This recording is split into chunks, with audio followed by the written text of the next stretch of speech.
we're not broadcasting.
Good morning, good afternoon, good evening, everyone. This is the Keshe Foundation Spaceship Institute Public Teaching in English for Monday, October 9th, 2017. Understanding Plasma Science Series. Today is part 3 of 12 of the Understanding Plasma Science series, and we're going to dive more into depth on plasma science and nanocoding. And today we have Jim McDonald and Sandra Kakasi with us. I'm your host, Flint Mulhausen. And welcome, Jim. Thank you, Flint, and welcome everybody to part 3. We hope you are enjoying the first 2 parts. I'll just share my screen.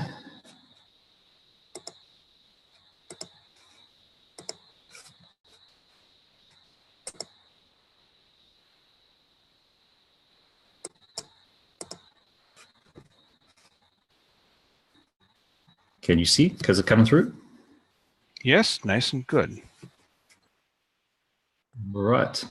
So today we're going to just do 2 parts because the nano is sort of a very important part of the whole process. So we wanted to take our time and really go into detail on that one and focus on that one. So today will just be a bit more on the understanding on the science, plasma science, and then we will go into the nano there with Sandro.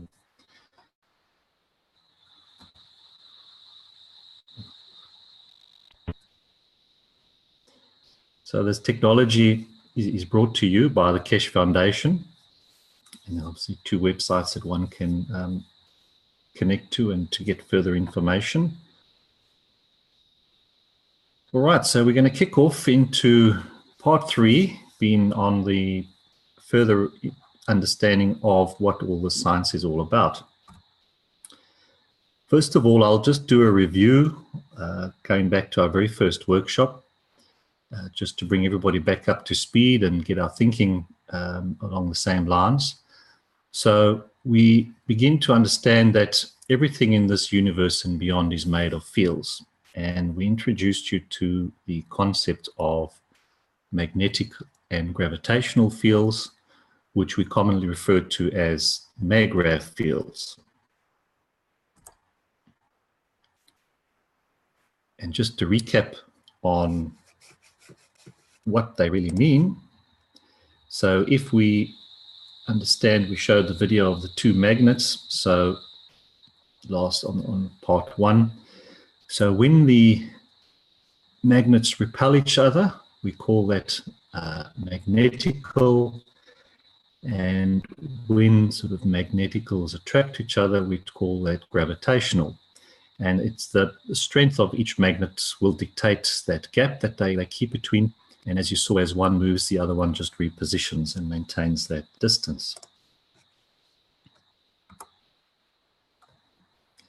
And when we look at the interaction of the fields between the two magnets or two plasmas as referred to, so the fields exiting the one, if you look at interact and into the bottom of the next plasma, and this is how they keep their distance from each other and keep that gap.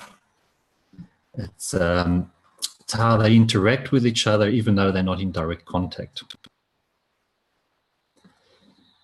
And we had sort of brought to you the understanding that we, from the matter state, we go into the nano, and we showed you a bit of the GANs.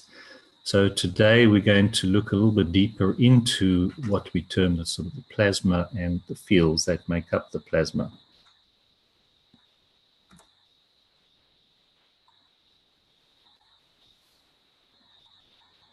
There's just a nice picture, which we will go on later on today, of the plasma fields which we have been put into the ice when we freeze the water.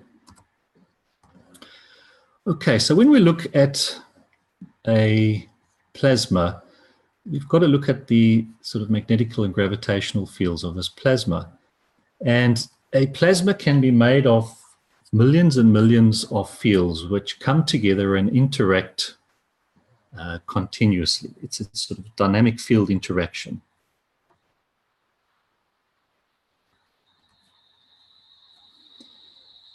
Now, when we look at the direction of flow of these fields, this flow really dictates what we call magnetical and gravitational fields, because the magnetical is flowing out or away, and gravitational are the ones flowing in or towards, because they've been attracted inwards.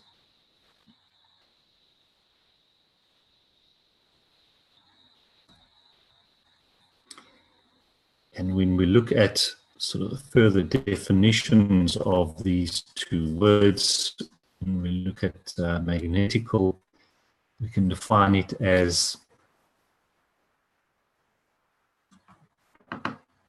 the interaction of different magnetic fields of different strengths creating the initial seeds of the plasma, where the outward flowing fields are known as magnetic fields.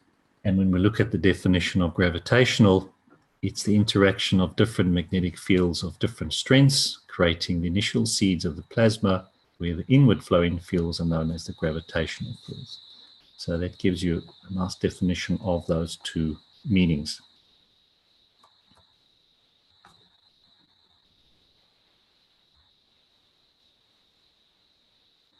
So when we look at the plasma itself, the fields are constantly given out, and what is not needed in the environment is then taken back in to the center. So what comes out comes back in at the bottom, but what comes out from the plasma and is not needed in the environment is then taken back in. So that's the principle when we really go into on depths on the soul side later on.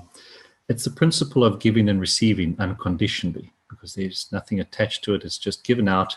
What is not needed is then taken back in again.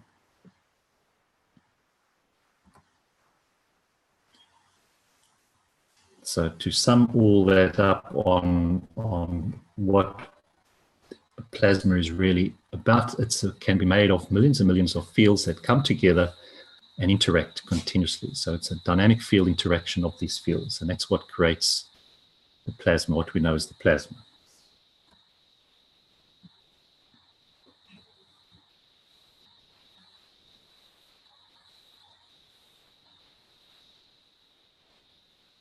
Now, when we take a look at sort of the world around us, you know, we've been told that when we look at an atom, we sort of have a lot of empty space, and if you try and put that space into an understanding, if we take a golf ball was the neutron, then the electron would be 1 kilometer away. So we have to ask the question then, what is in the space? What makes the electron move? in relation to the protons and neutrons in the middle, and what makes them keep their distance, because there is a huge amount of space in between. And essentially then we have to say that this empty space is filled with the magnetic fields.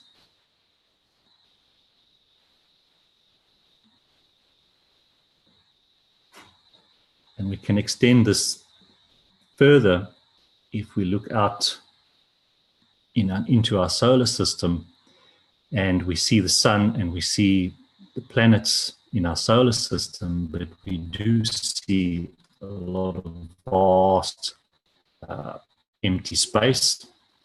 And this is also filled with magnetic fields and magnetic rays. So even though we perceive it as empty, we don't see them. They are filled with these magnetic fields and magnetic rays.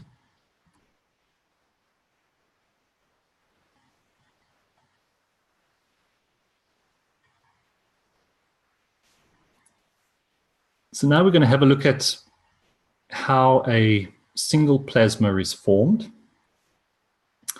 And there we've got the small video that we have. So I'm going to stop sharing there for Flint.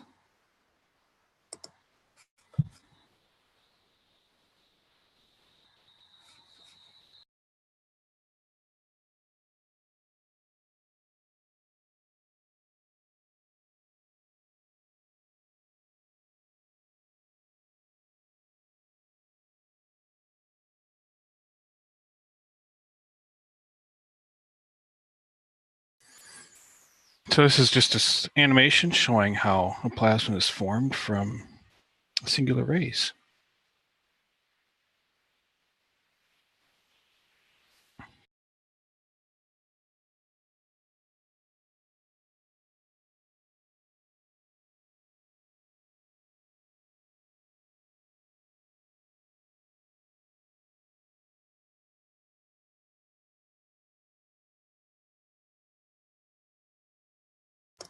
So as you can see, you've got your two magnetic rays, and when two rays of similar strength find each other, they start interacting, and you start the beginnings in the creation of a plasma with those magnetic rays. And then you start getting a dynamic interaction of these rays forming your plasma.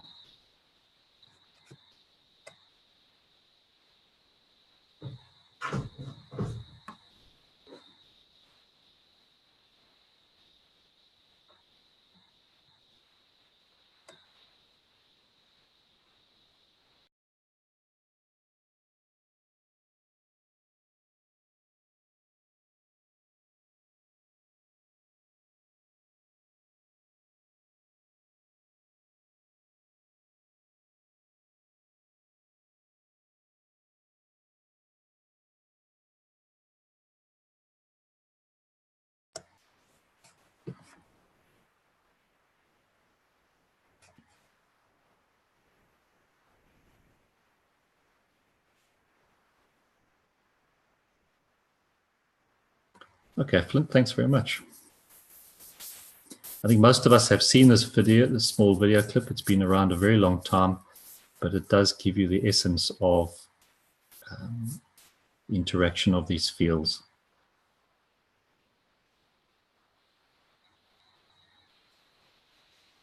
Okay.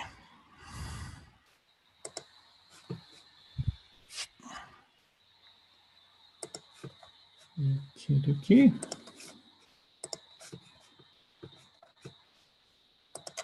Okay, so we then have to view that we see the dynamic interaction of these fields. So you've got the magnetic rays coming together, they find a match, and they start interacting with each other, and they start creating that dynamic interaction of these fields. And this is what we call sort of a plasma. And we only see these fields when they slow down enough to become the matter state. You know, that's why these fields are going at there are different strengths out there. That's why we don't see them. So we only see those which have slowed down enough for us to be able to see it as the matter state. So as we can see, a small plasma we can call an atom or a proton. A bigger plasma is the Earth. The Sun is an even bigger plasma. Our solar system is a plasma.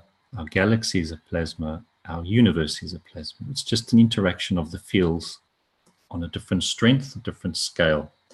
Now I'll go into this a bit more detail so that we can understand this concept. So here's the atom is a plasma. Now we can see this is sort of an actual photograph, and you see right in the center is that principal field.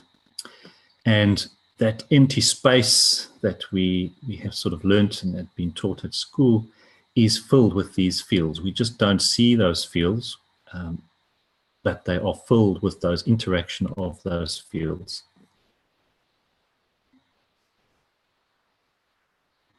And we learned last week that our body is also a plasma, which is made up of billions of little plasmas. So all our little cells, which make up our organs, they are all an interaction of fields creating different parts of the body, different parts of the organ, and in total creating a plasma of us. We introduced the same concept last week with the plants as well.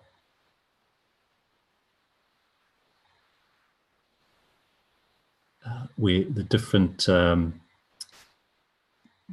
parts of the plant come together to create the total plasma of the plant as well. So everything we can see is just made of the fields. It's just how they come together is what they create, whether it's a plant, an animal, a man, an insect, or stone.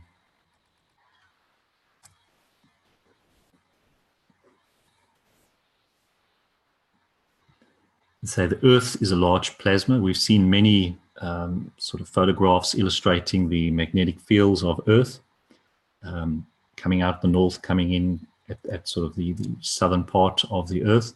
So we've got to view the Earth as just a large plasma, a large interaction of fields which are creating the planet on which we are living.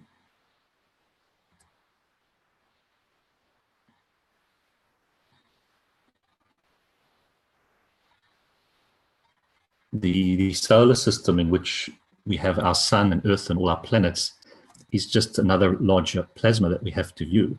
And we see our sun and we see our Earth and our other planet, and all the other planets are also just interactions of fields at certain distances within our solar system.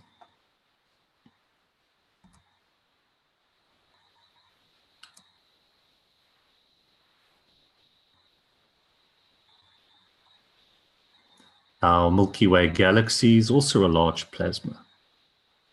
It can be viewed.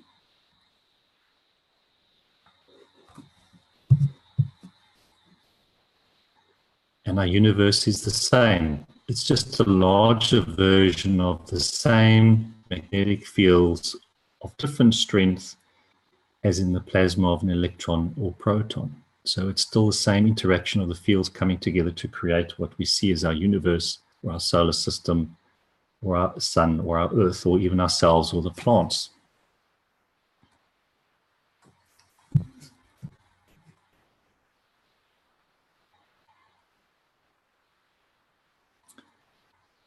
And when we look at the coexistence and the interaction of these magnetic and gravitational field forces, it leads to the creation of a magnetosphere for the entity. So when we look at that atom, it has its own sort of magnetosphere. The Earth has its magnetosphere that we can see.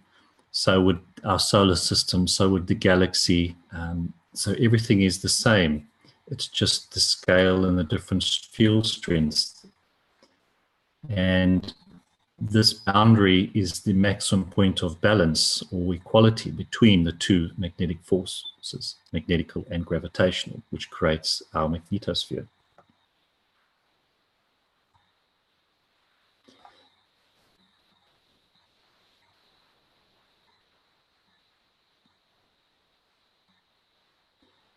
So let's try and put all of this into perspective, something, a different point of view that we can maybe understand a bit better. Here we've got, as we've said, we've got the Earth, our solar system, galaxy, and universe, all as plasmas. So it's just a larger version of the same magnetic fields of different strength as in the plasma of an electron or proton. But what important thing that we have to understand, though, is that when we look at Earth, Earth is within the magnetic and gravitational field forces of our solar system.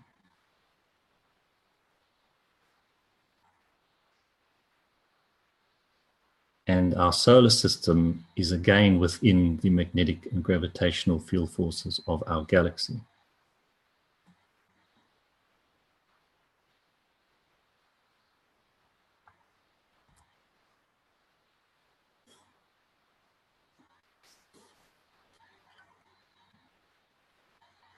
We bring the same concept right back down to our bodies when we look at our body and our organs and the cells and the tiny little amino acids. It's just the same, a larger version of the same magnetic fields of different strength as in the plasma of an electron or a proton. And then we can say the same, that the cells are within the magnetical and gravitational field forces of an organ. So hopefully with that you can understand how things all fit together, whether it's on a very larger scale or whether it's within our body or any other organism.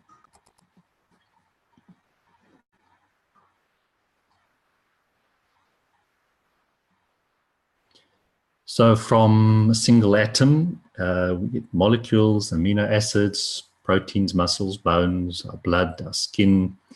They're all a collection of fields, plasmas which manifest themselves in different states because of different environmental conditions.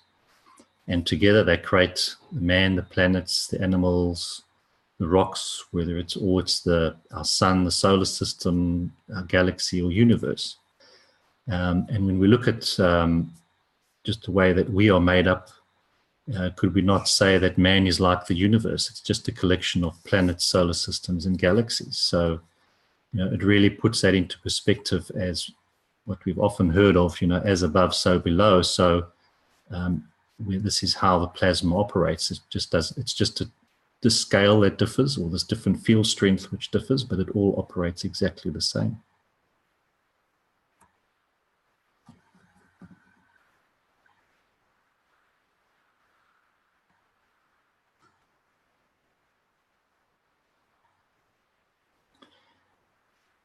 And I just thought I'd bring this one in because I know Rick did ask the question last on the very first part one on terms of gravity. So when we have a look at the Earth and we've got ourselves, we could say that gravity is a measure of the interaction and attraction of two or more magnetic rays or magnetic field systems, or two or more entities with respect to each other's strength and position at any point. And to simplify that, it's essentially two plasma entities interacting and finding their position, and the much stronger one will pull in the weaker ones, the stronger one being Earth and then ourselves. Because we've got to view everything as a plasma and everything in the view of positioning and interaction of these fields.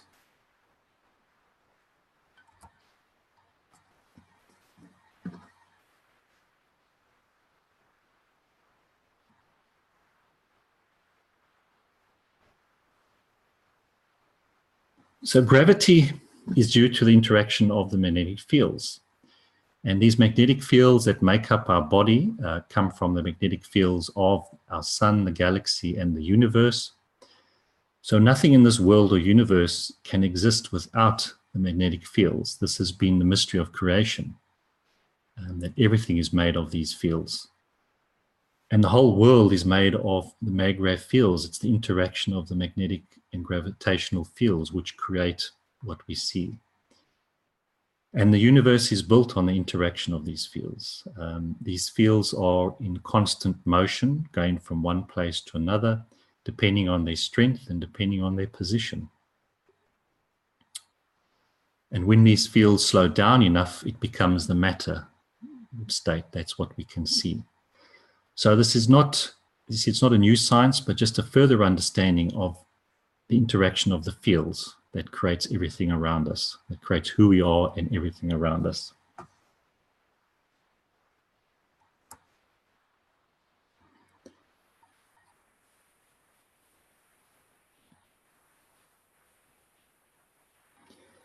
And as to do some nice experiments at home, just to sort of see for yourself how these fields look, the best ways to do a nice ice experiment at home.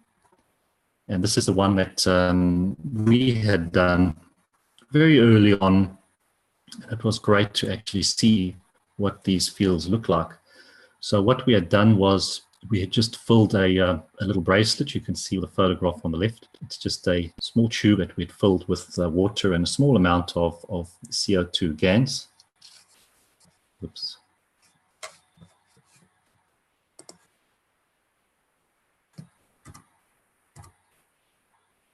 There we go.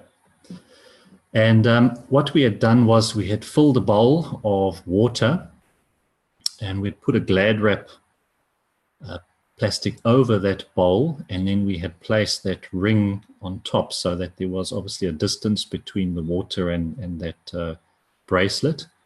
And then we had placed that into the fridge. And then we let it was in there for I think 2 or 3 days to freeze up. And now you can see the photograph on the left there and the right, how these fields just from that bracelet, fields interact in. And that ice has frozen those fields in time. So it's a great experiment for you to see. Sorry, these things flipping around.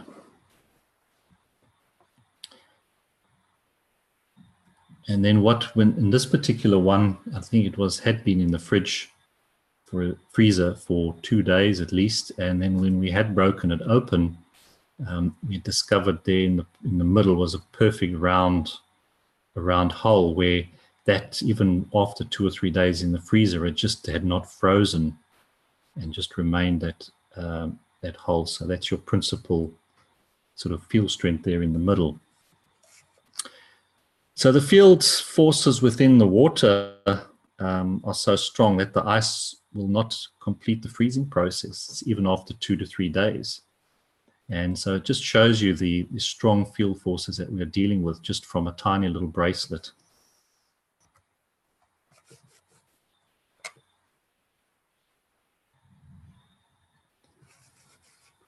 So it's a nice experiment for you to do at home and play around with.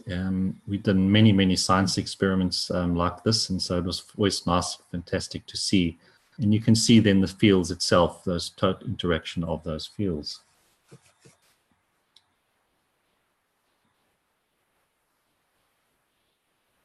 So as a summary, we can see that a plasma can be made of millions and millions of fields that come together and interact continuously. So it's from the cells in our body to the galaxy in our universe, all is a plasma and operates in the same way. And the whole universe is built on the interaction of these fields. These fields are in constant motion, going from one place to another, depending on their strength, depending on their position.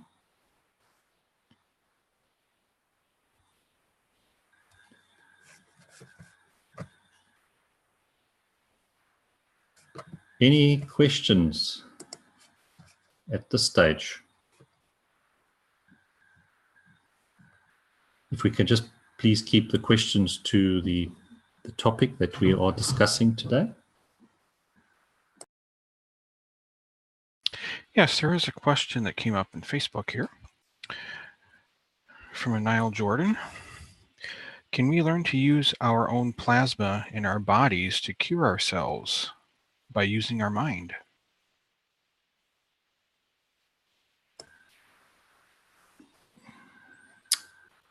The answer is yes. you'll understand how we can do that.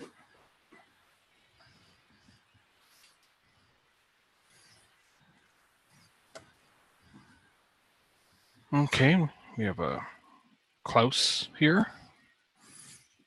Klaus Dieterberg.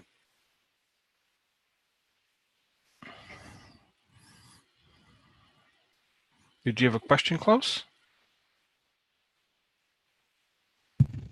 No, not a question. Hello, Jimmy. Hello, Klaus. Yes, we can work with our plasma, but not from the mind. The mind is not the right instrument for this working. It's a state of being. It comes from your inner being. The mind of the controller.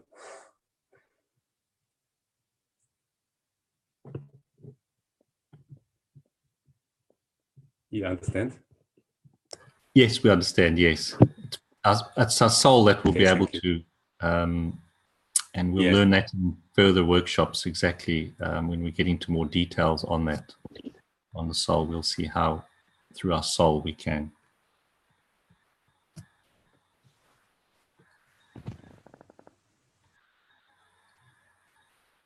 Okay, next one up here is Nicholas Morrow.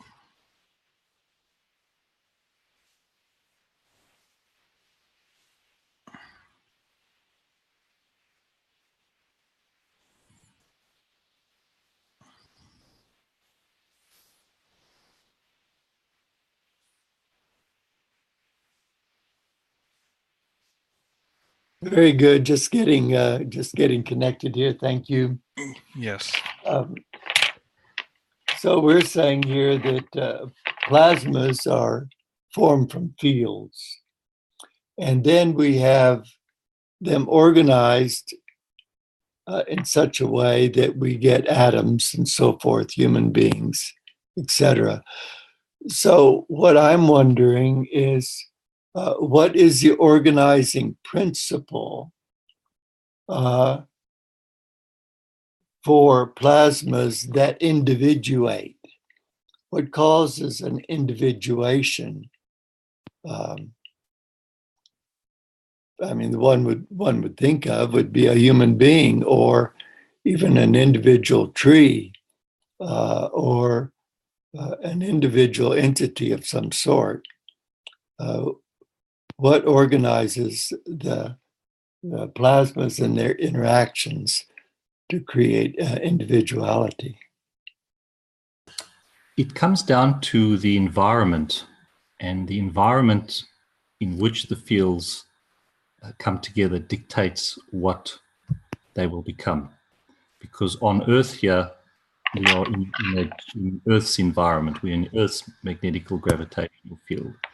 So the creation of the amino acids and the creation of life on Earth here is very specific to Earth because of Earth's magnetic gravitational fields. Mm-hmm. On another planet somewhere else that will have different magnetic gravitational fields, the same rays coming in will form something else because of the condition. Okay. Yes, Jim, and if I may add something here. Please. One of the basic principles is that the magnetic rays of equal or near equal field strength will interact. So dogs with dogs, cats with cats, elephants with elephants, and so on. Those fields which are of near similar or similar strength, they'll get an interaction. You see a magnet which we all have on the fridge or as a toy or as a tool. It attracts iron because it is giving out magnetic fields of the strength of iron. It will not attract copper or aluminum. Meanwhile, in the nature there are many kinds of magnets. We can create fields of a specific strength in order to attract something specific. This is how we make, for instance, CO2 kit, which creates fields, which will pull, will attract the field strength of carbon, and so on. So at the time of creation of plasmas, we deal with packets of fields. You remember the short video which we have seen earlier, that with animation showing two rays or two fields, how they interact and they entangle one with the other. And this is a very simplified visual presentation. Yes, this one.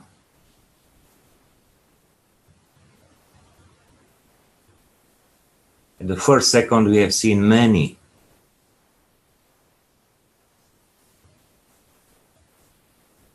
This is an artistic representation. If we can go to its beginning or to loop it up. Yes, here you see there are many, many rays, magnetical rays or fields. We call these plasmatic magnetical fields, which are magnetical rays which are already free, independent of their source. And these usually come in packets. I remember that slide which said that plasma can be made of millions and millions of such fields. So this short animation just shows one elementary moment of the creation, but it's not showing the full creation of a plasma. For that, please try to get a copy of Mr. Cash's book number 1. The Universal Order of Creation of Matters, where in the first 3 chapters you will find more in details how plasma is formed. So yes, they are not just 2 fields, but you have to understand 2 fields of similar or near similar strength will interact, but there are many others, some with smaller strength, some with bigger strength, and these will interact too. Sometimes they combine 2 smaller in order to match the strength of a stronger. Sandor? Yeah. You're taking all my information for the next workshop. No problem. So this is just to introduce the people that will find out more next week. Yes, no, I've introduced this now, and then for the next workshop, where we're doing the plasma, we'll be going to looking into a lot more detail on the makeup of these magnetic rays, and as you were explaining all the details there. Yes. So you see, you know, from chemistry that there are so many chemical substances which are combined in different shape and form from different elements. And what's the basis of this combination? It's somewhere a matching in the terms of field strength. So that determines which will match with that. And also in this creation of specific elements, it's a common denominator somewhere, which is the equal or near equal field strength. So that would be the shorter answer to the question we have got from Nicolas Morrow. Are you from Mexico? Or no, New Mexico? From New Mexico. So the question still is maybe this question. We're speaking of these fields being formed of magnetic rays. Well, are there gravitational rays? So ultimately, gravitation comes out of the interaction of the magnetical rays. So you have to understand such a magnetical ray that it's not something that is something just a positive or some negative or some just a north quality or a south quality or a giver or a taker, because those aspects are present in every one. And depending of the interaction, then you can obtain an attraction, which we call gravitation, or we can get a repulsion, or which we call a magnetical property. So ultimately, gravitation, it's the result of interaction of magnetical fields and nothing more. So this is the part of the unified field theory of Merantava-Golikesh. So you're saying that you can have a magnetic field without gravitation? I'm not saying that in those words. Attraction. But that's what that's the words you were using. Was let me say attraction or repulsion. Okay. Attraction we call gravitation. Repulsion we call in the new terms of this new science and technology magnetical. Okay, so then when we're using the term that we're operating within magnetic fields, we should be really saying that we're operating within Maghreb fields. Yeah, think about a tube which has a fan inside, and it makes a flow of air inside. So on one end it takes, and on the other end it gives. So that's the property of any magnetic array.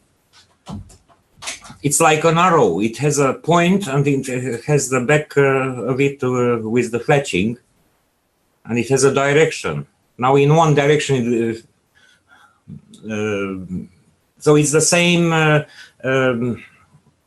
same entity, but it has two ends, and it has different observable effect at both ends.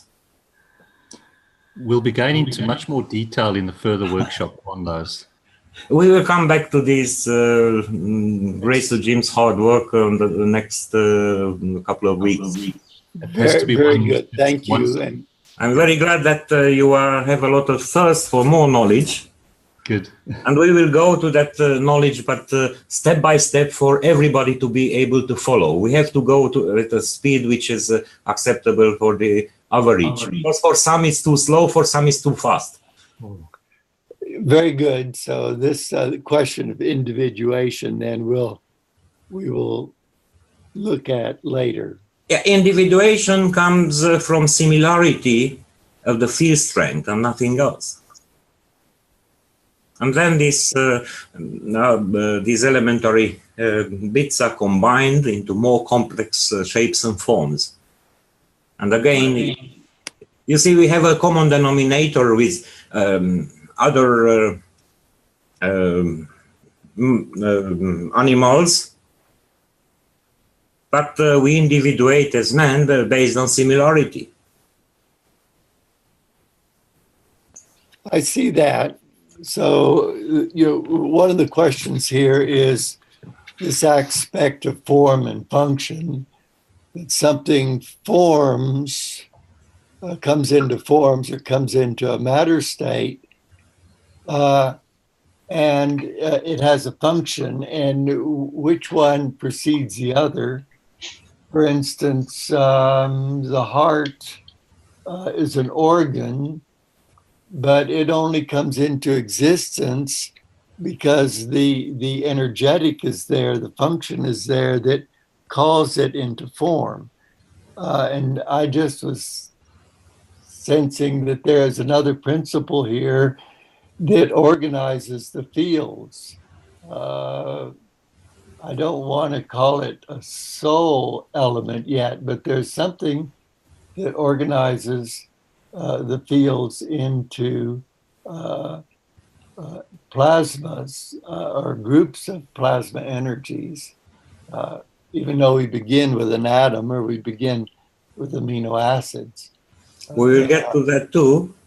Okay, I'll let it go for now. Thank you very much. You're welcome. We have to know that always when we talk about the plasma, we cannot study it as itself, separate it from the environment, but also in its relation with its environment.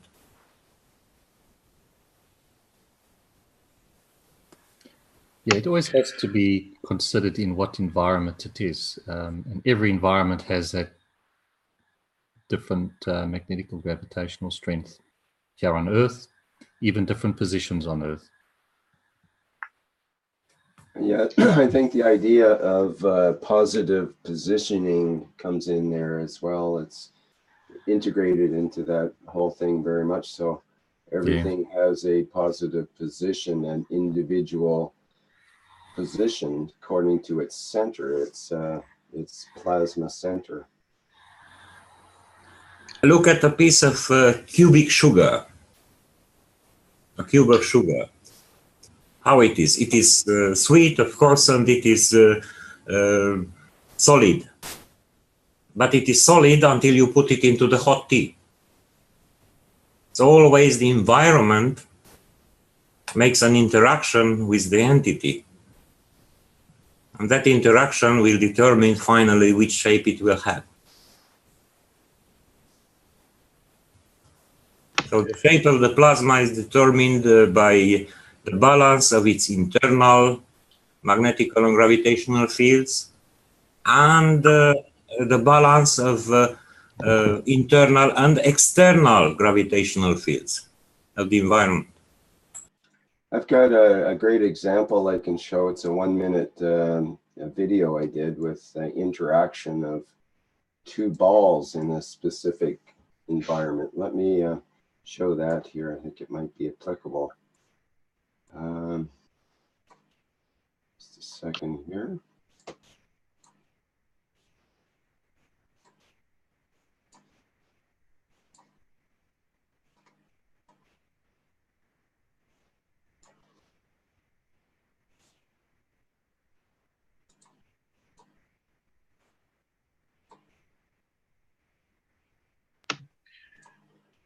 Okay, I think you can see that now. Yes. Yeah, it comes in good.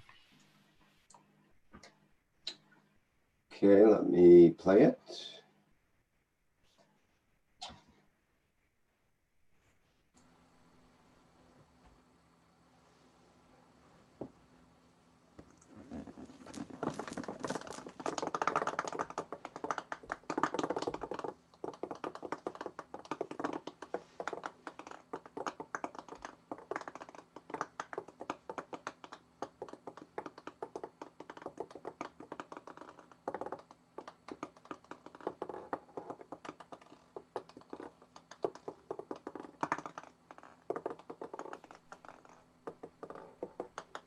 I think it's an interesting and fun example of the interaction of fields here. We have two individual entities that are positioning themselves according to each other and their environment, and interacting with the environment and each other, and it's not quite done yet. Yeah, it's pretty cool. Having a lot of fun there. Yeah, it's almost like they're living entities when you see a couple of, there is a final little turn in that one. When you see these as plasmatic entities interacting with plasmatic fields, then you can understand that it's a matter of the conditions of the environment as well as the internal factors of that particular entity. And so the same as humans in our environment, we're in a way subject to environment, and we also create our environment at the same time. So we're creating fields and working with the fields, and always interacting and moving to another position according to our interactions.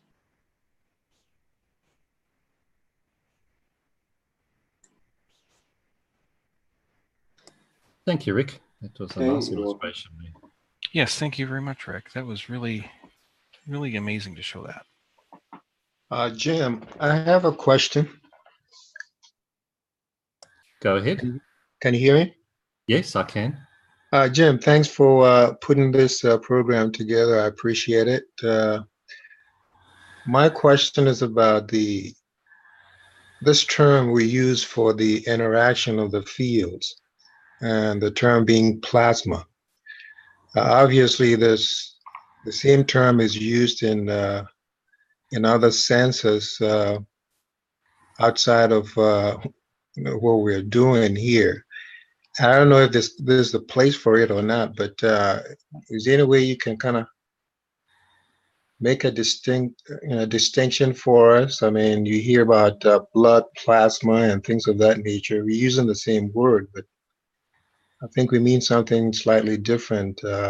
When is a good time to kind of try to make a distinction for us?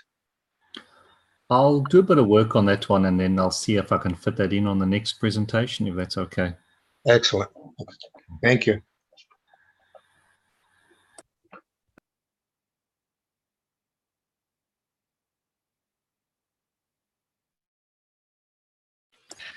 And John Wells, you had your hand up earlier? Was that, did you have a question?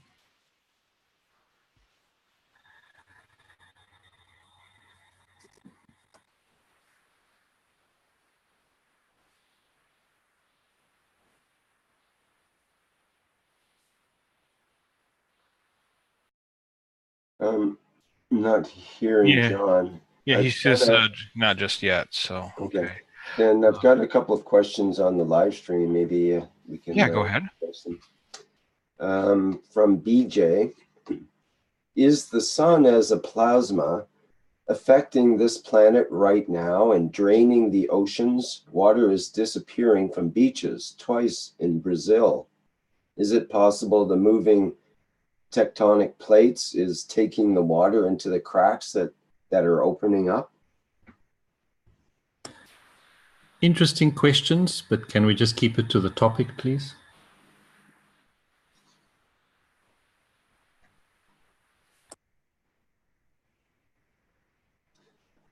Okay, Gunther asks, is there any idea how the elementary magnetic fields are created? That's where we'll look into it in the next one, because we will look at individual magnetic rays and what they're made up of. So we'll cover that next time.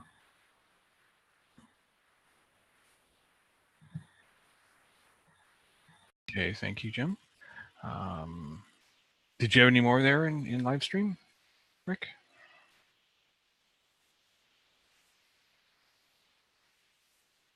Not really. There's Gunther says I would like to give thanks for this marvelous initiative to teach the basics. He thinks it's the most important initiative since the Knowledge Seekers workshops of the Keshe Foundation. So he's saying thanks for that. And that's it from the live stream right now. And do we have any other questions in the... Yeah, some on Facebook here. From Niall Jordan, and he's asking, is there a supreme being? And does this mean that every plasma field, no matter what strength, has awareness? We'll understand that every field has a connection with everything in the universe. So we're all connected.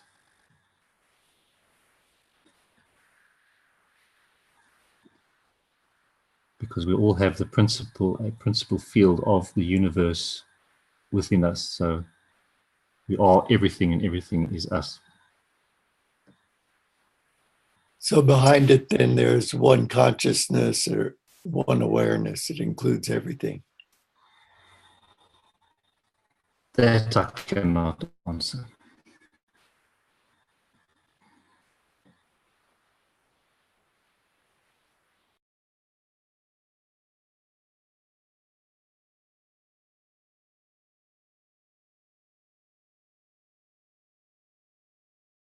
Okay, is there any other questions from anybody else or other panelists here?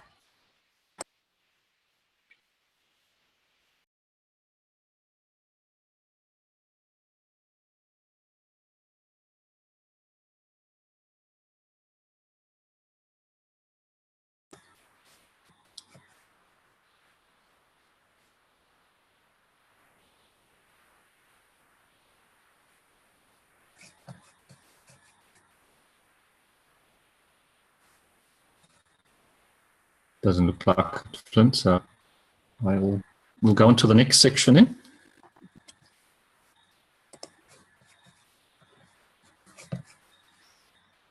Thank you, Jim. Okay. Just please bear in mind, we have to stick to questions relating to this topic. Otherwise, we will tend to go way off topic with a lot of discussions and questions, and we need to rather stick to what we've been taught for the new people out there. So if I do come across as a bit rude or vague, it's to try and keep the discussion relating to the topic.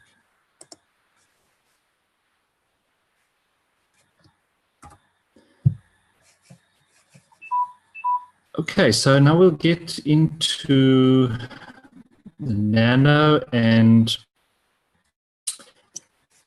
in this session we're going to be looking at the nano layering of copper, specifically copper for this episode. Now, there is obviously a lot of different methods out there, and as I'm going through this presentation, Sando, if you'd like to just pop in every now and then and just add as I'm going through to the presentation. Can you see my screen? Yes, I can. Okay.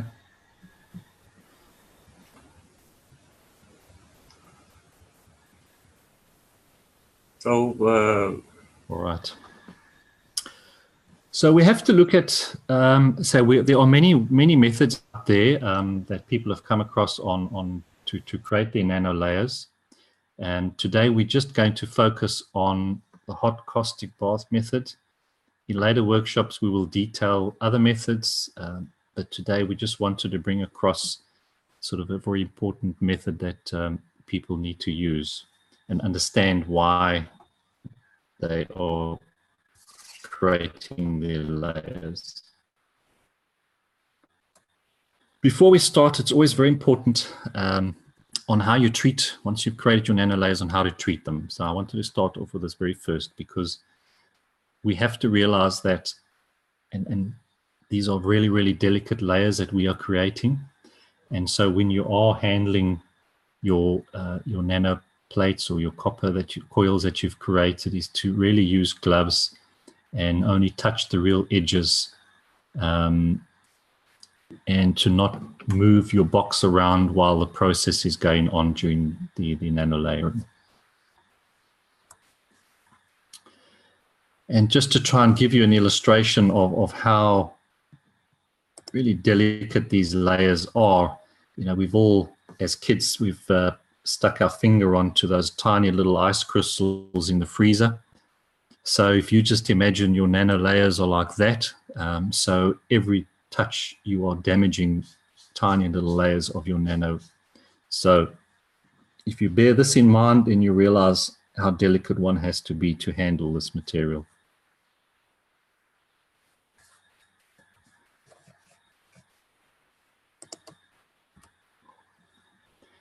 Okay, so let's start off with our copper. To start off with, we do have a list of materials that one needs to put together. Please bear in mind when you're doing this, preparation is key, to have everything organized and prepared before you even start, because it's no use trying to run around and look for things when you're halfway through something. So one needs is a pair of gloves, very essential, chemically resistant gloves, not any cotton gloves or any other type of gloves. Safety glasses, a plastic box with a lid, and then you will need your caustic soda or sodium hydroxide, and then potassium hydroxide, chicken wire mesh, wire cutters, your copper plates or wire, or any other thing you're wanting to, copper device you're wanting to nanocoat, and a scale to be able to measure how much caustic soda you're going to be using, and a measuring jug for your water. So these are the things that one has to put together first. Regarding safety, I read here, so please read your material safety data sheet according to your country's regulation when you buy the caustic material, and take care of what's there and keep the instructions. So you have to know that caustic soda, it's not a toy. If it touches your skin, it causes burns. If it touches your eyes, it can cause blindness instantly. So, but if you are handling it with care, you will have no problem. So all we learn to handle fire, but we don't put our hand in fire. So same with caustic. If you know how to handle it, it's no problem. When you use it, protect your body. So don't be barefoot or in open sandals, for instance, in flip-flops.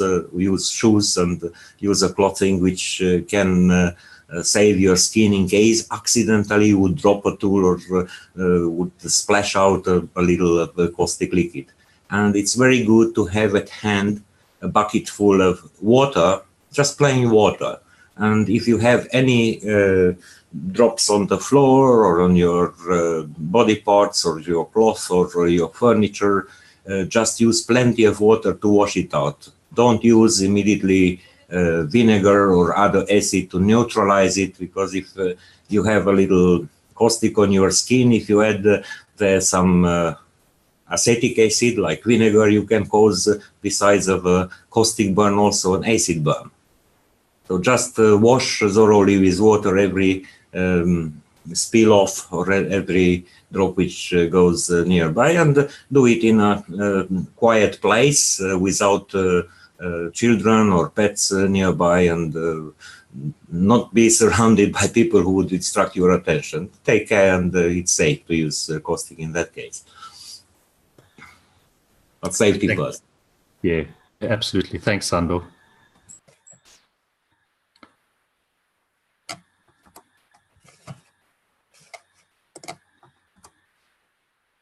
Okay, so yeah, safety first.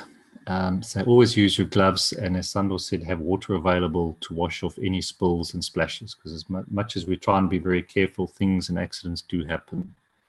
So rather be safe than sorry. Okay, so in the preparation, first of all, you have your plastic box, and now we need to create your chicken wire base that will fit into the bottom of your plastic box. So all that one has to do is to take some chicken wire and then cut it to the size of your whatever plastic box that you do have. And just bend the edges of your mesh over, creating a 1.5 or 2 centimeter folded edge.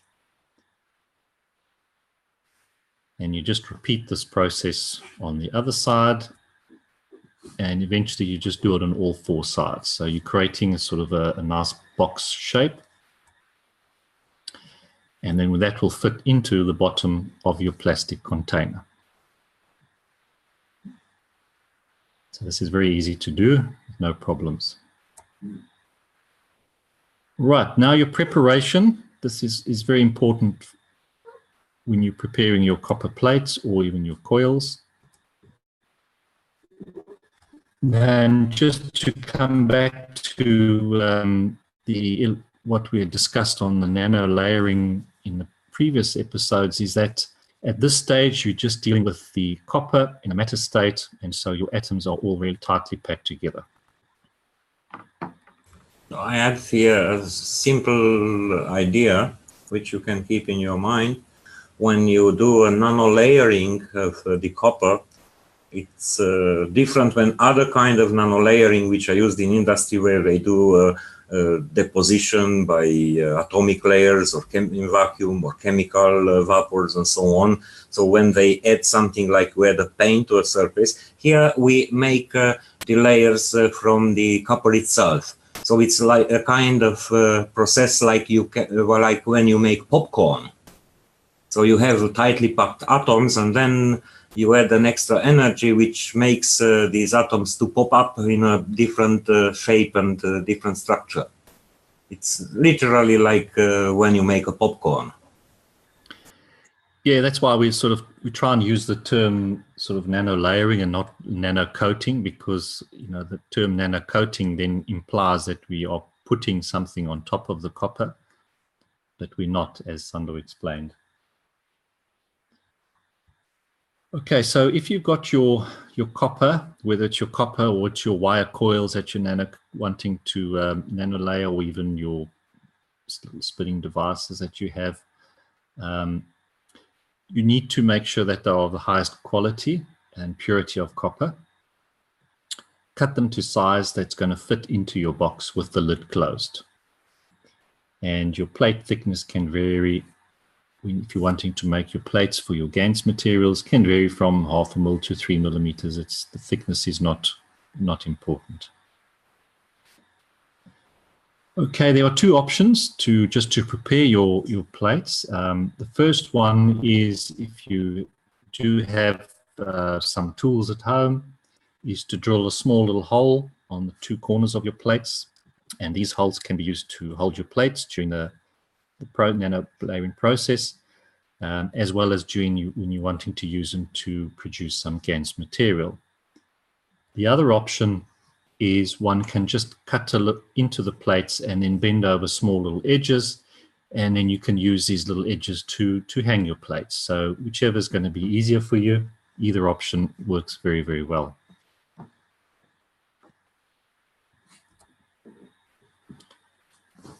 You need to clean your copper surface very well, get rid of all the oxidation. Your oil, your fingerprints is all oily and will interfere with the nano layers. So one has to be very careful and clean your material before you place them into the box.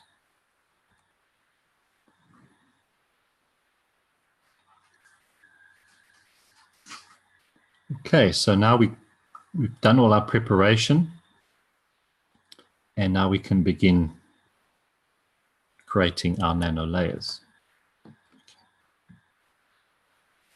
Now, as a sort of basis standard formula that one can use, Sando has found this one working very, very well, is we're using 40 grams of sodium hydroxide with 10 grams of potassium hydroxide per 1,000 milliliters of water. So yeah. Let me add here a little thing. The presence of potassium is very important. Okay.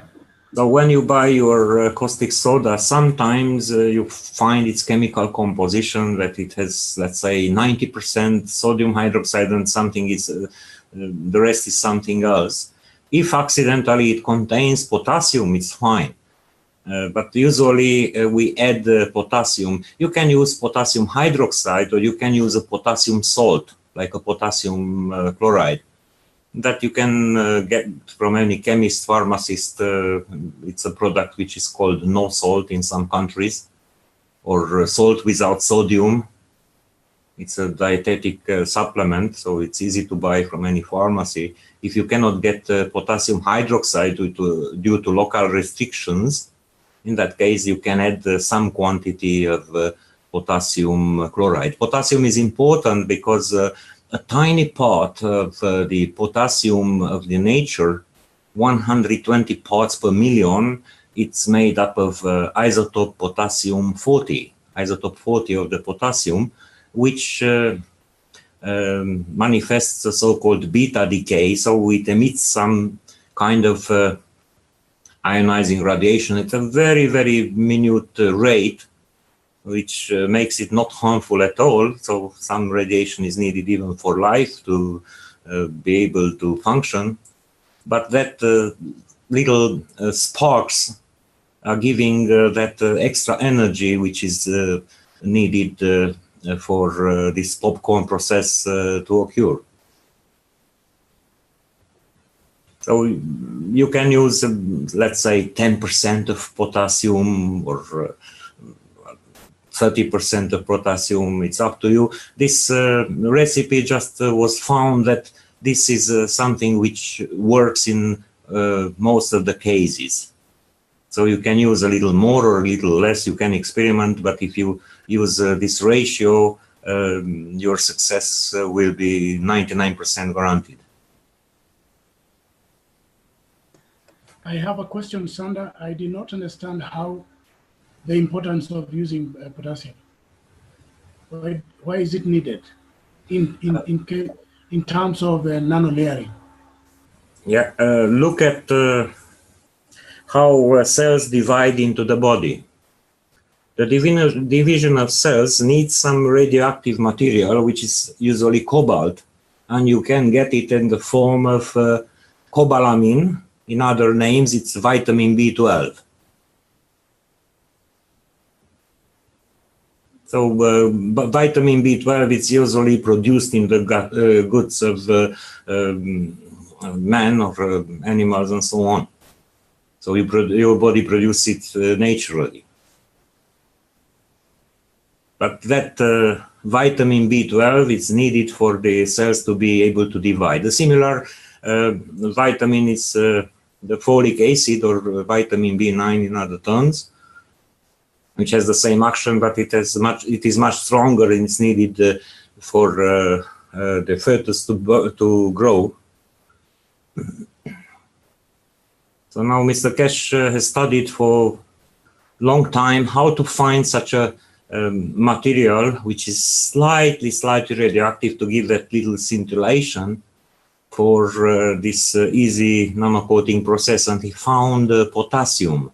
Potassium in the nature contains a very tiny amount of isotope potassium 40, which is unstable. So it means it has a longer half-life. I don't remember by heart. You can look up in Wikipedia how many 1,200,000 years of how much it needs to reduce its radiation to half. But all potassium in nature contains that little amount of isotope, which emanates some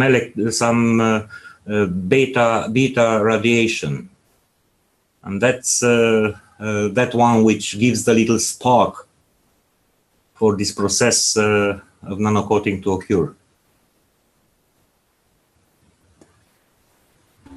What does it give? The last sentence, please repeat. A little spark or a scintillation. Why do we need the spark? I mean, doesn't NaOH itself alone without potassium? No, it's a big difference between success and failure if you have some potassium present. If you have no other source of potassium, you can extract it from ashes, from vegetal ashes, from ashes of hardwood. You can just make to collect some ashes from the fire of wood. You can clean it by sieve. Then you put it into the water, you leave it for a couple of days. When you filter it, you can boil it to evaporate some water, and you get a potassium carbonate or a potassium ash, which is called potash. So that contains potassium. You can add that too to the caustic soda. Okay, so explain in very simple terms what addition of potassium hydroxide does in terms of nanocoating layering. Just gives it a sparkle? It initiates a nuclear process. It's a nuclear science, don't forget that. Why is it needed in nanocoating? For that division of the atoms from the substrate, from the piece of copper to occur. Same like you get the division of the cells in a living body in the presence of the radiation of cobalt, which is contained in vitamin B12. Okay, so what you're saying is that the potassium hydroxide enhances nanocoating. Yes. It's a huge difference if you have some percentage of potassium present or not. Okay, thank you very much. You're welcome. Just recently I saw a knowledge seeker from Eastern Europe who made new nanocoating. He tried to make a new nanocoating, but he got a very pure sodium hydroxide, but he didn't add any potassium. And surprisingly, he didn't succeed. Probably when he used the less pure sodium hydroxide that also contained, among other additives or impurities, also some potassium. And now he had something without potassium, and he was wondering why the copper plates were still shiny after he made the process and they didn't change their color. So remember, a little potassium, it's crucial.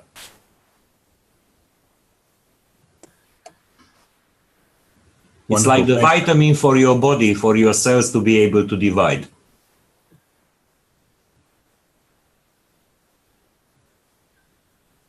Can we go further? Yes, thank you, Sandor. A lot of valuable information there for everybody. Okay, so you've got your mix, and you can then just sprinkle that onto the bottom of your plastic container evenly to cover the whole bottom.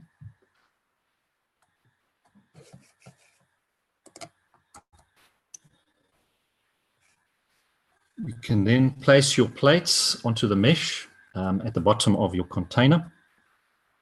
And just another point on when you're placing your plates, if you can, it would be preferable to position the plate at a slight angle or even vertically, because if the plates are laid flat, then we may observe the pattern of the mesh imprinted on the plates. So it just depends on your size container and how you would like to do it.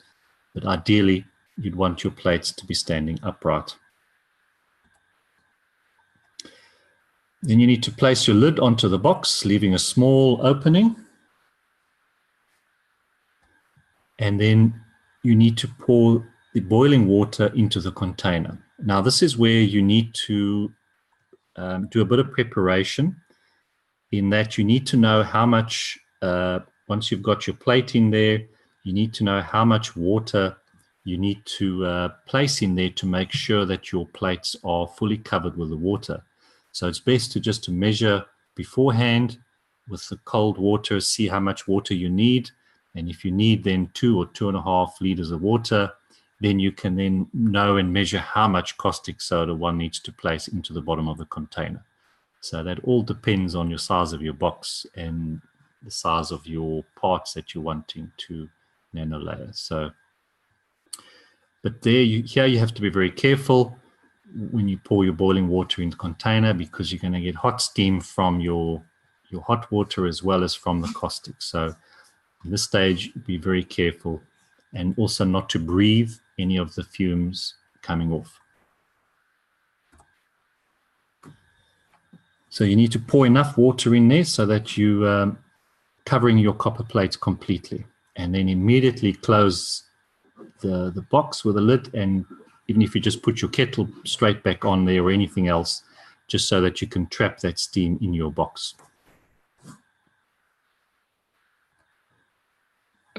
One of the things I did with my container is I drilled a hole in the lid about 1 inch in diameter, maybe 1.5 inches, so I could attach my lid, get it secure, and then I used a funnel to pour my boiling water through the hole, and that hole then was much easier to cover than dealing with the whole top of the container.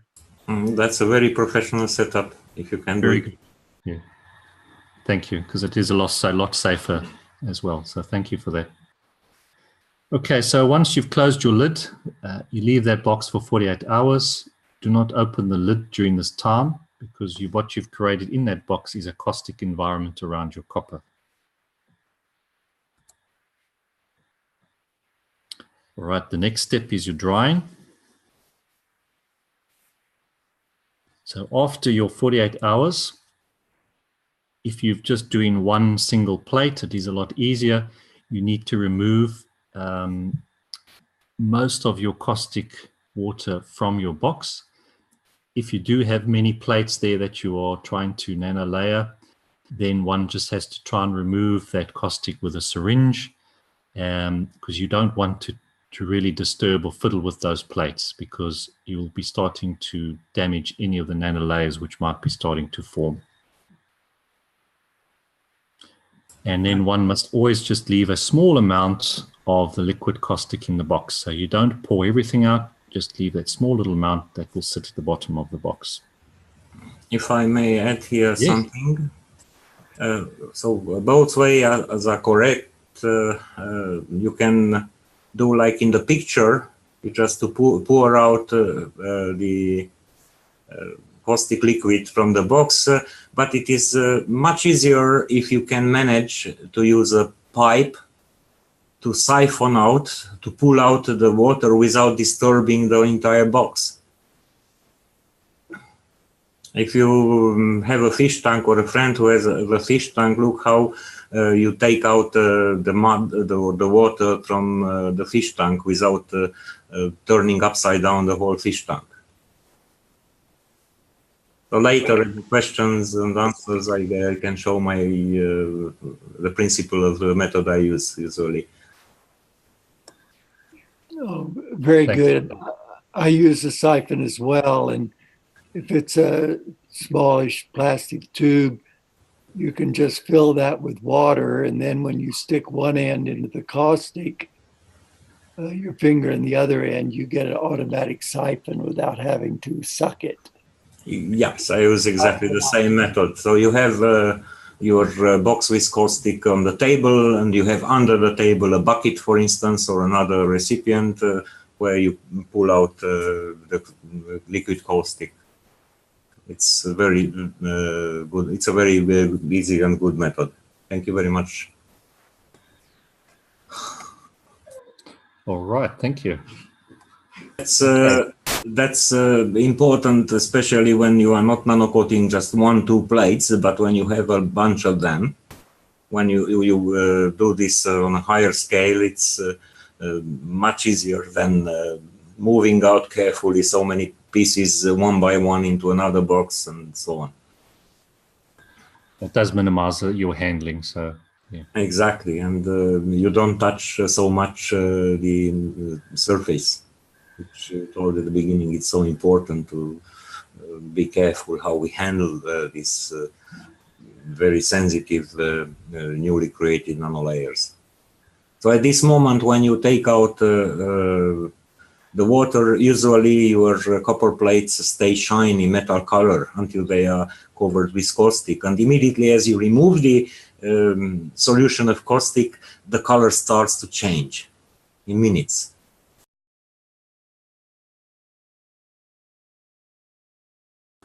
Yeah, your nanolayers begin forming straight away. So it's very important to be very careful how you handle. Okay, so now during this early stage, once you've drained out your caustic liquid, one needs to take a multimeter and drain the voltage from the plates.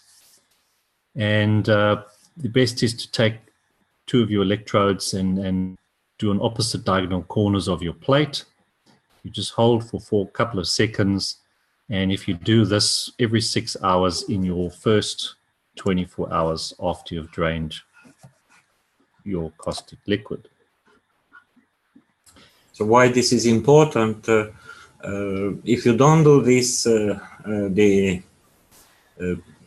atoms which got in the previous process in the form of a kind of gas around the plate will start to combine with the oxygen, and will create those layers of, mainly made of copper oxide, and they create crystalline structures, exactly like the ice flowers are formed on your window when it is very cold outside, when it is frost outside, and you have some moisture inside a heated house. And you see how random shapes of crystals are creating, but if you wish to have a surface where to have a good energy flow, it's good to give a direction from one end to the other. And some voltage appears instantly on the surface of these wet parts, like plates or coils or wires or whatever you want to nanocoat. And when you unite with the wires of the voltmeter, you just allow that voltage to create a current through the measuring instrument and also through the surface of the plate in the space between the 2 contact points of your probes. and that very tiny current of the order of nanoamps or milliamps that will be enough to give an alignment of the crystalline structure which is getting to be formed into the new layers. So it's a procedure to align these layers. Thanks, Sandor. I've got some The, pictures. the multimeter has a positive and negative. Is it important each time you drain to use the same? Let me say something. When you measure resistance, so you measure ohms, which you don't do it here, in that case, the multimeter applies the voltage of its internal battery, and always the red is positive and the black is negative. But in case, if you use the voltmeter, it doesn't matter, because the display will show plus or minus voltage. So it acts just very passively. It doesn't give a voltage from inside. It just creates a current between the voltage which you have already on the plate. So it really doesn't matter how you put positive and negative here. Your display will show in one direction, it will show, let's say, 65.9 volts or minus 65.9 volts, like in the picture. And to be clear, Sandor, it's the draining part that's important, not putting power into the plate. Some people think they have to put power into it somehow, but it's the voltmeter doesn't put any power. If you would use the ohm meter, that would put power, but if you put power, then it will happen that the layers which are already formed will just pop out.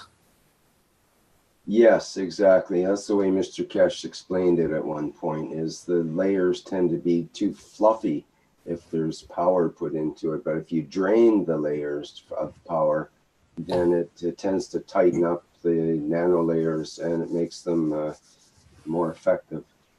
So if you have no voltmeter, you just can use a set of wires and in between to put a resistor of high value, some mega ohms. That will do the same job, but it's better that you see and you are conscious about something happens there. So that's why it's better to use a voltmeter. But in case of limited technical possibilities, you can still make a nanocoating without a voltmeter, just with a piece of wire where you put in middle in series something of a high resistance. If you have no resistor of 10 mega ohms, for instance, you just can cut a stem from a branch of a tree and you take off its cork and you just twist the wires at its their ends, and that will still give that limitation of current.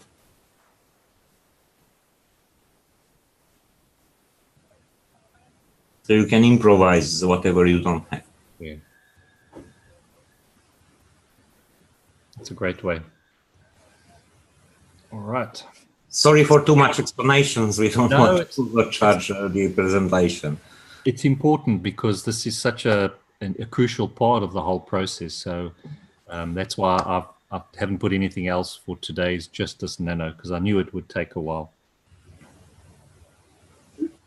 So I've noticed it on my voltmeter that often the first couple of drainings, I get a lot of action, and then towards the latter parts, the sixth or the seventh drainage,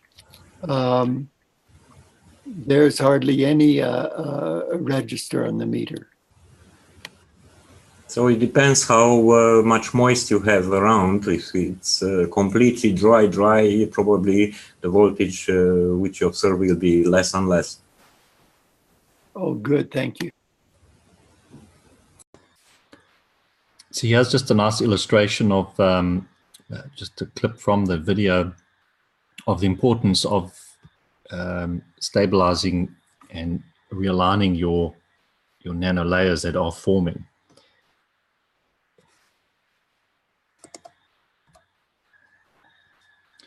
Because what we're wanting to do is to sort of align and establish a line of flow through the nanolayers, and we do this with the 2 electrodes, so we can dictate the flow through of our nanolayers that we are wanting. And these are lovely photographs, pictures from Sandor, where it's just showing you that if we don't align wire, what our nanolayers would look like, so they'd be all over the place, so that we wouldn't get a very good flow coming through. Whereas if we do align them, we're now forming a nice flow, a nice even sort of flow of the nanolayers, so that when we do pass current through it, it goes through so much better. And the same when one looks at the top picture there with your plates. The red one is if we don't align, and then if we, on the blue one is if we do align at the 2 diagonal opposite ends. We're just creating, we're sort of dictating that flow that we are wanting. And this becomes very important when we're producing the coils for the MagRav units, because you're wanting to dictate the flow of electricity through your coils. So it's very important to know which ones where your electricity is going to be flowing through, in which direction. So when we're doing plates, the positions of the electrodes, the tips of the meter, there in the structure, it's showing the opposite corners. One video, somebody did the upper and the mesh, or the 2 upper corners. Is there any one way better than the other? So if you put on the upper corners, in that case, this will be the way of your flow of electric current. So you get a more uniform surface if you use the longest track. In case of a square plate, it will be the corners. In case of a wire, of course, it will be always the 2 ends. And what happens if you use like the upper corner in the red, like you have it there, but the black is on the chicken wire mesh? So you have here the chicken wire mesh. I'm drawing on the left side. And if you apply here somewhere the 1 pole of the voltmeter, you have here the voltmeter, and you have here the other pole.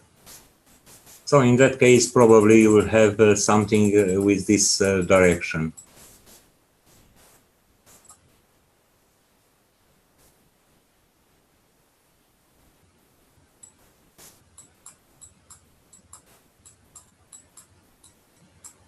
Well, if the plate is touching the mesh, will that influence no matter where you put the electrodes? So it matters where you put, because let me draw with the blue color. If you put this electrode here, in that case you will get something like this. The thing is, one of the techniques that used to be used originally was to move the electrode over the whole plate in various spots and just leave it on for a few seconds in each spot. So Yeah, you're removing the charge from the plate, you're taking charge off, you're draining. You want to drain the plate as much as possible, as well as align the fields like this. So that has a special purpose in case you want to make GANs production. In that case, you may want a higher spectrum or a higher range of the fields. So if you put your voltmeter at different random positions, you make one layer like this. If you use this point A and B, after 4 or 5 hours, you use these 2 points, for instance, C and D. So the next layers will be aligned in this way. So you have a mixture of layers of various directions. when you make the next one between this E and F, then it will come aligned in this way. So we'll have a mixture of directions of the layers, which is very good if you want to make a higher spectrum of fields in case of production of GANs. But in case of energy production, sometimes it's better to have just a uniform flow. Or if you want to make a nano coating for internal part of hemispheres, for instance, in that case, you apply it just once here in the middle, once at the edge, and you apply it only once, and you leave it untouched for the future, because there you may have the purpose to have a very uniform layer. It depends on your purpose. So no method is wrong, but different methods have different effects and different applications, different purposes. But for the beginning, it's good to understand the process itself, and later you can learn some more complex things. It's like when you learn to play at piano. So first you learn such a musical scales, later you learn harmonies, and later you will start to play melodies, and later you start to compose your own music. So here also in process of learning, we keep a similar gradient. So first you learn how to make a nano coating, then how to use that nano coating, and later you go to create your own symphonies with your richer knowledge.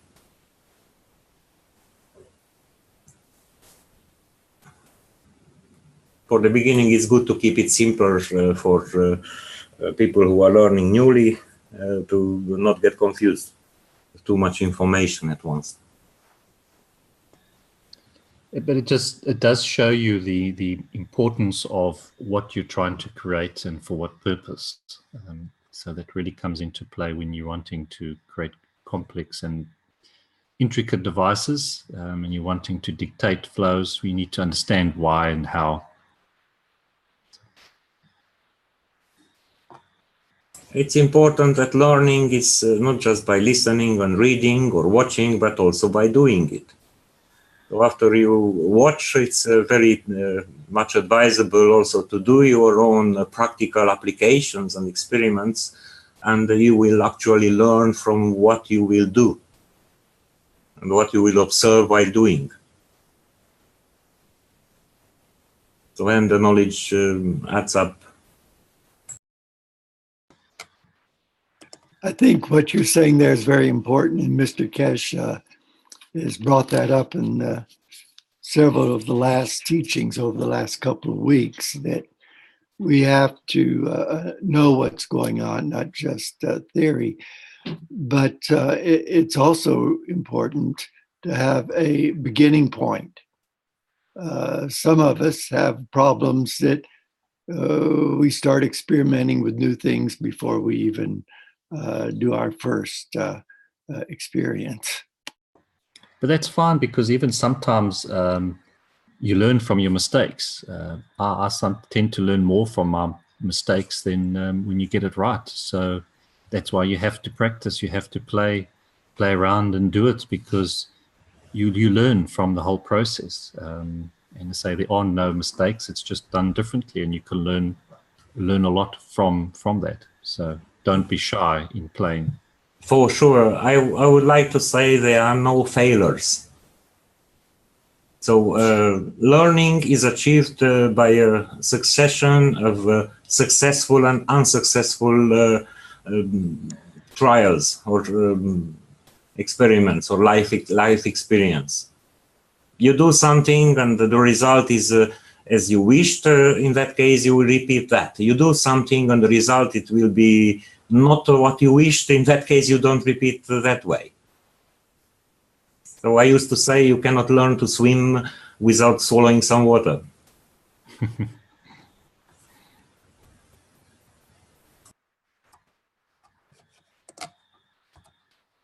Okay, so once you've completed your draining, always put the lid back on. Never leave your lid open.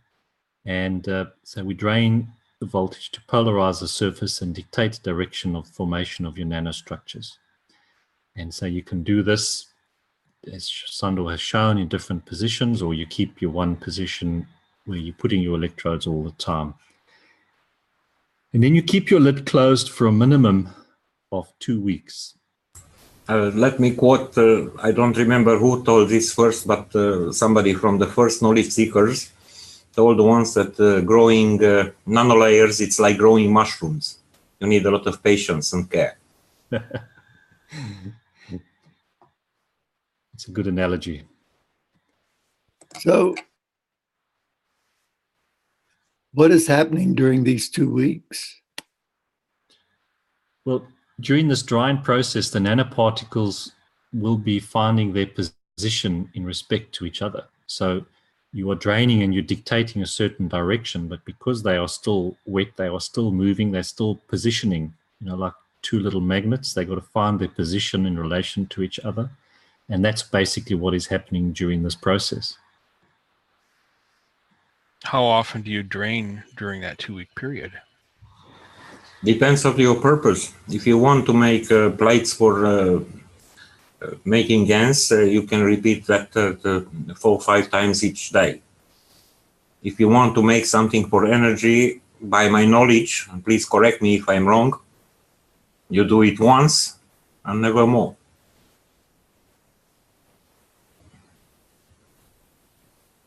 I'd like to add here something, just a little small drawing here.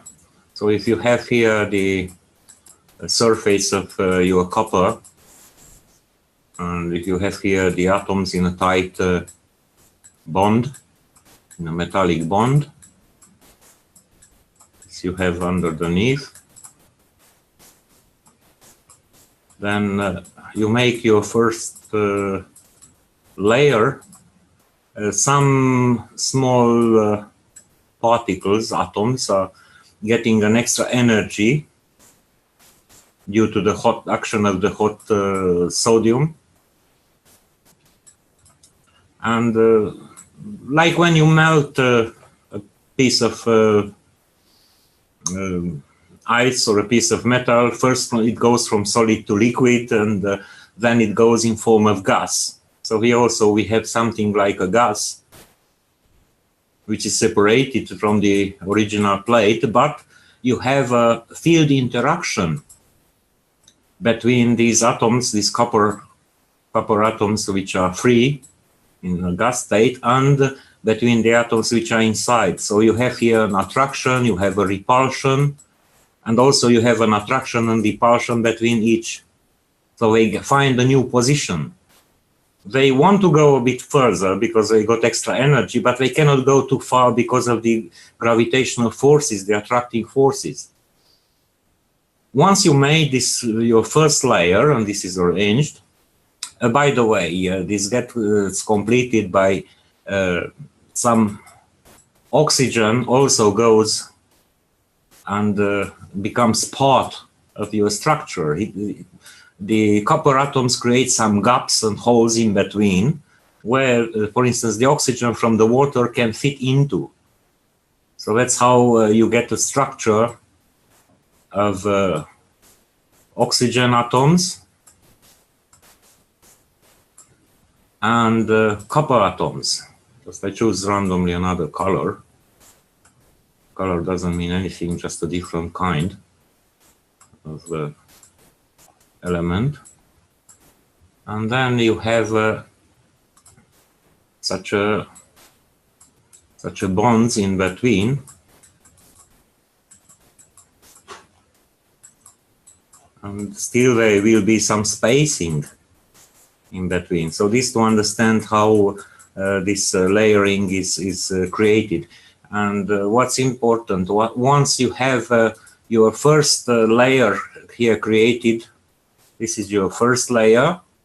So now the forces between this first layer and what's inside will pull out more atoms from underneath, and it will pop up another layer. And these created layers also will exert some force over the atoms which are inside the copper, and you will pop up more and more and more layers. So it's literally like when you make popcorn. When you see your nano-coated surface of black color, it means already you have here not 2, not 3, but you have here about tens of thousands of layers of atomic dimension, of an atomic thickness. So you get about 40, 50 thousands of layers when the color appears black. When you don't see a color change, it doesn't mean you have no nano layers. You have, but they are so thin that they are transparent. So in order to have a solid, such a thick layering, you need that time, those minimum 2 weeks and sometimes 2 months. So more time you let for these layers to get conditioned or created, you'll have a more stable nano layer, which you will find the difference when you are producing ants and you put them into the into the salty water. You will see that some layers will not last too much and some will last for a very long time. It depends how you created them. So for a good job, you have to afford time.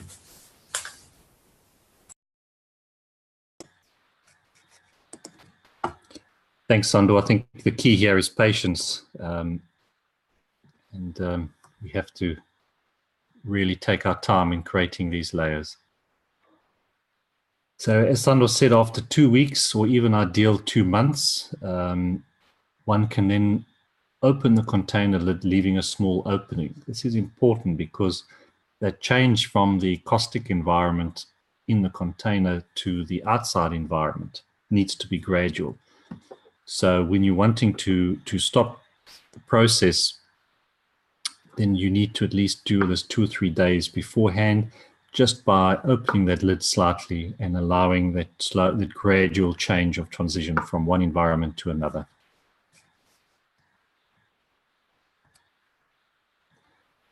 So as Sandor was drawing there, what we've done is we've taken through the heat, we've taken your copper and we've created the nano layers. And so that black that we create, that's 10, 20, 30,000 layers of little balls on top of each other. So those are all your individual layers that one has created. And the importance with these layers then is, as you're creating you in that direction, you've got superconductor in that flow, because you've now, with your draining, you've positioned your nanoparticles in a certain direction so that the flow is greater. And then in the opposite direction, you've created that super insulator. So that's why it's so important to take time in doing and creating your nano layers. It's not something that can be done in a weekend. And especially for coils, always hang them, never leave them flat. Even when you're storing your coils for later use, always keep them hanging, because even lying them down, the weight of that copper is going to damage the nano layers at the bottom of your coils. You see how delicate these layers are, so always hang when you're storing. So preferably don't touch them like on the photo. So this was made for the sake of the photo, but when you process, you just use something to hook up the ends of the coils, and you leave it hanging and free without touching anything.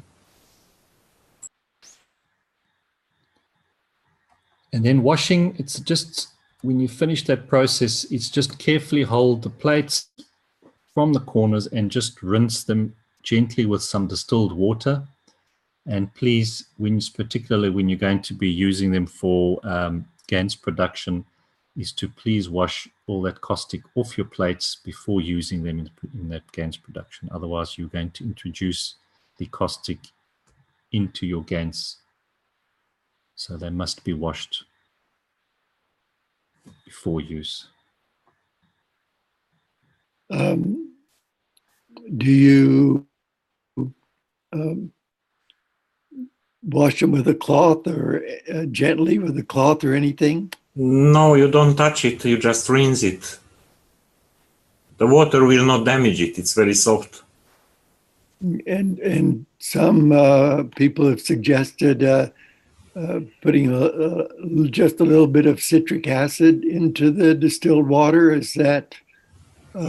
It's possible, but only a very tiny amount, and not in the last water. So it's always good to rinse it in 3 or 4 different waters, one after the other. So the water actually dilutes that salts or the caustic soda which is on the surface, and if you wash it in one water, that water will be already a very diluted solution of caustic. So I say you can rinse it first in simple clean distilled water, then in a second container you can add a few drops of lemon juice, for instance, to be sure you neutralize that the thing. But when you neutralize it also, it's producing some salts, and you want to get rid of those salts as well. So it has to be followed by rinsing in another clean water, and again into the next one. So how many times you can rinse how many plates in a water, that eventually you can measure it by titration if you want to be very much like a technician of chemistry laboratory, but you have to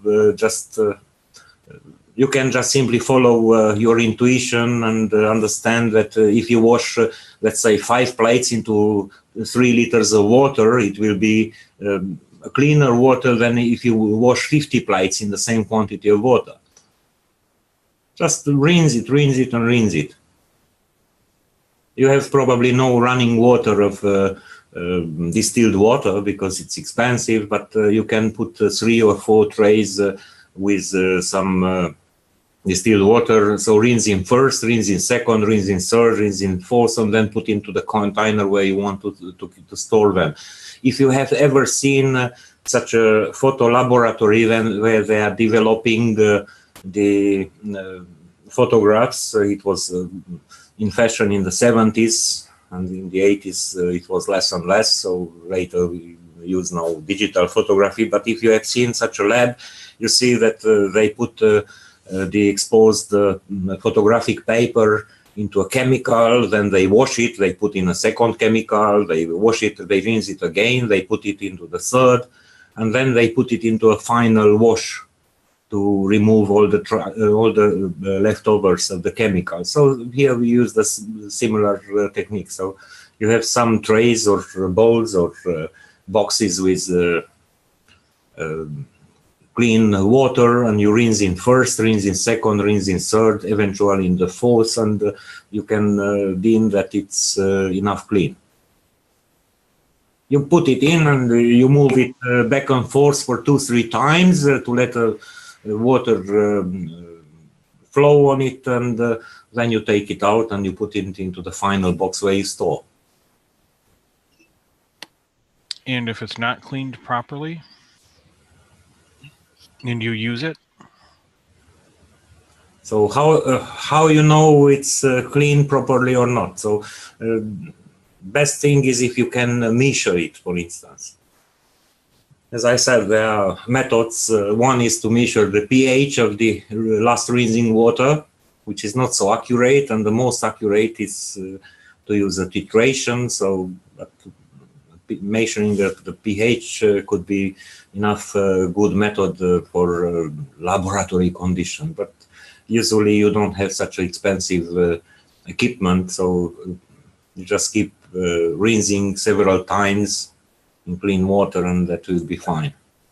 No, my So question. excuse me, the rinse distilled water or a filtered water?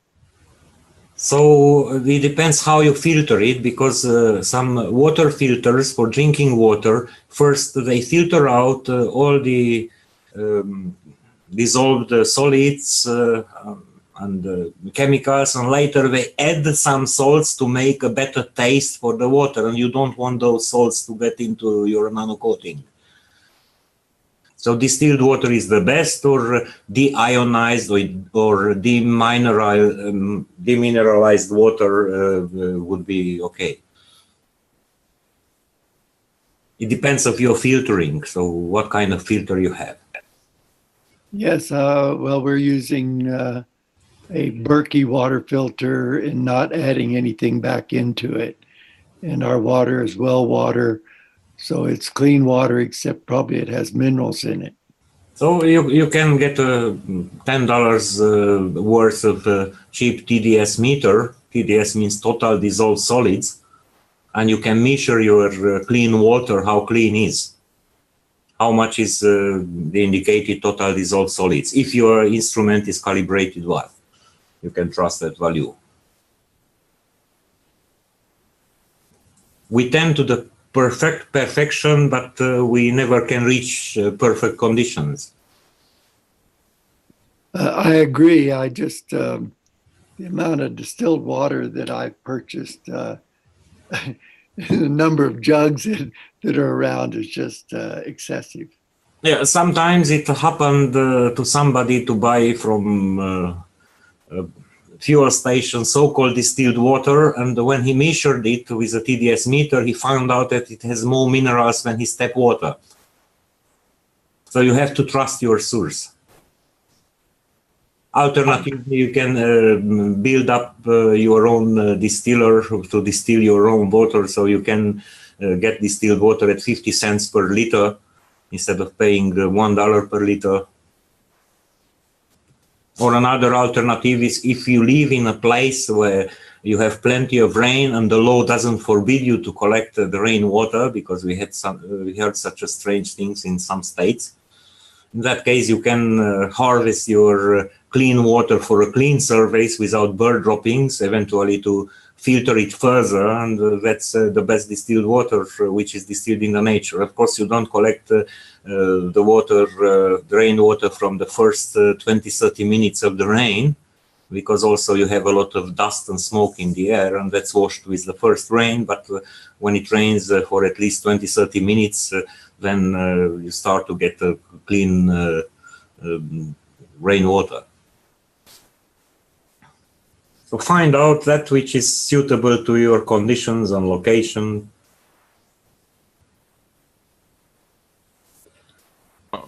My question was to point out, if you don't rinse your caustic plates or caustic off your plates and you use them for GANs, then what?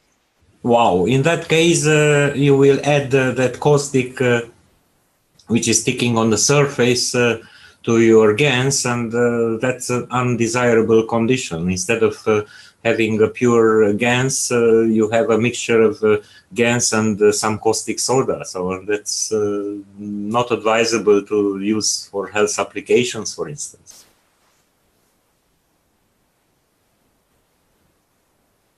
You change the conditions with whatever you add to it.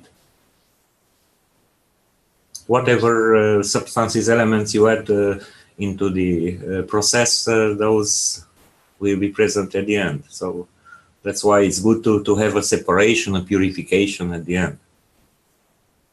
Furthermore, when you create these nanolayers, you create a surface, the order of magnitude of dimension of the atoms, which has a lot of gaps and holes, and if you have caustic on it, those gaps and holes will be filled with sodium or the hydroxy radical or whatever, and the results will be not predictable.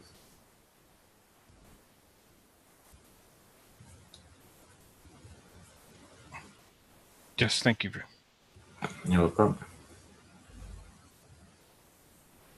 Also note that it's important not to use your hands, even with gloves on, or a cloth or something like that, to wipe the plates off or try to get the caustic off that way. To just dip it or rinse it in the distilled water. Correct.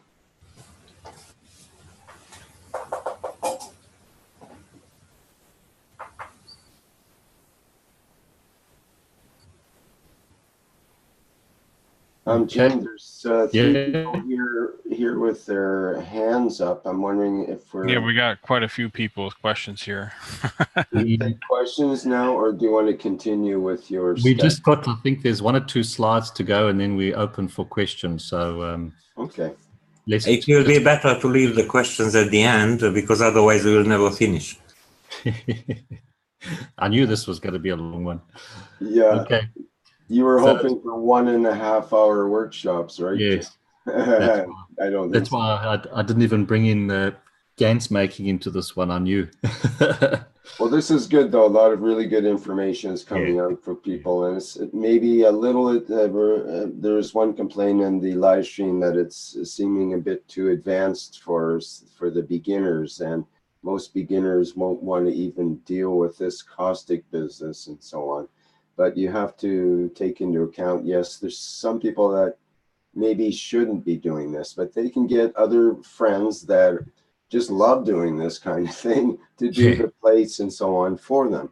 Or they can also buy the plates from the Keshe Foundation or other suppliers that are out there. So there are options for those that don't want to get their hands dirty, so to speak.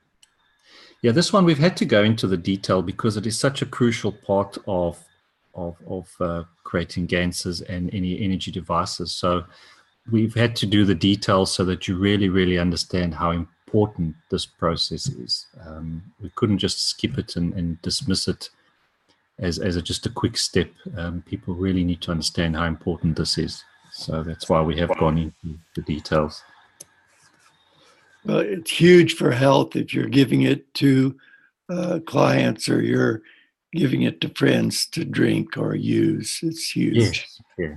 You've got to know what you're doing. Yeah. And also one thing to consider is that during this entire process of forming the nanolayers, the environment of wherever you're making this nanocoating process affects the nanolayers. And so much so that even including your intentions affect the nanolayers. Your thoughts, your intentions, you're reacting with the plates and everything create a different energy. Okay, thanks, Flint. Storage. Sandro said this is also very important. Not to damage your layers that you have spent 2 months building and then just to throw them in a box. They have to be handled carefully and stored carefully until you need them. Try and store your plates upright and keep your coils hanging at all times, because they are as delicate as the little feathers there. And this was my pictures on my nano coating right in the beginning, so please don't do what I did. And you want to nano coat as many things as possible all at the same time, because now you are putting things on top of each other, so you're damaging the nano layers. And so please do not do what I have done and what many of us have done. You need to make sure that everything is separate and not touching each other, because you're just damaging the nano layers. And then there is an instructional video. If you go to the YouTube channel and go to the playlist of instructional videos, and there you will see video of nano coating there, as well as some information on the KF Wiki. And then just to finish off your list of materials again, I say it's important to you see it's quite an involved process. You need to really have yourself prepared to know and have everything on hand before you even begin to start this process. So as a summary, you've got to be prepared and have everything organized, and safety is very, very paramount. So your hot caustic process, essentially 2 days, and then your drying, if you want to do your first 24 hours to align the layers with the multimeter, and as Sandro says, depending on what you're wanting to do, you can carry on with that aligning with the multimeter. You leave for a minimum 2 weeks to 2 months with the lid on, and it's only in your last 3 days where you'll open have a small opening with the lid to change that transition of the environment. And your plates must be rinsed with the distilled water. And then, as Flint brought up, your intention in this whole process is extremely important, as it will have an effect on your end result. And we will explain, and then you will have a better understanding as why this happens when we get into further workshops down the line in teaching on the soul. You will see why your intention is of utmost paramount. All right, so now we get to the good part, questions.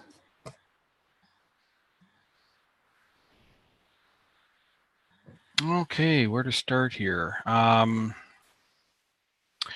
we do have some attendees with their hands up. I'll bring them in here. We have an Ed Stark. So, or sorry, Denny. Yes, Denny. Hello, this is Denny. I have 2 questions. The first one deals with the chicken wire mesh. Why do I use chicken wire mesh? Why don't I use stainless steel mesh? What is the purpose of the chicken wire mesh? So first purpose is to have a support for your copper parts at a distance from the solid caustic. Instead of using a chicken mesh, you can just make a support to hang them at a height some 2 centimeters higher than the level of your dry caustic. It's not a must to use the chicken mesh. So remember, whatever you put into your plastic box when you make the nano coating, so those elements will add to the coating. Okay. I'm not going to disagree. I think there's a reason for the zinc-coated metal, but let's go on to the second question. Suppose I have never seen a multimeter in my life. What kind of settings, what am I really supposed to know about that multimeter? Read the instruction manual or the user manual. But then once I've looked at the manual, how do I interpret what kind of setting I'm going to use when I'm touching the nano-coated plate? Usually you go for 200 millivolts DC or 2000 millivolts DC or 2 volts DC. It depends of your instrument. You can start with 200 millivolts, which would mean the indication will be between 0 and 200 millivolts at maximum. And if it will indicate such a figure 1 on the left side, it means the voltage which you measure is over the range of 200 millivolts. In that case, you can change it to the next higher level, like a 2000 millivolts or 2 volts. So I put my meter on a DC reading at 200 millivolts to start with. DC and millivolts range. Usually the voltages which appear during this process can be of a few tenths of millivolts up to a few hundreds of millivolts. Sometimes it goes over 200 millivolts. Okay, that's all I wanted to add. Thanks. You're welcome.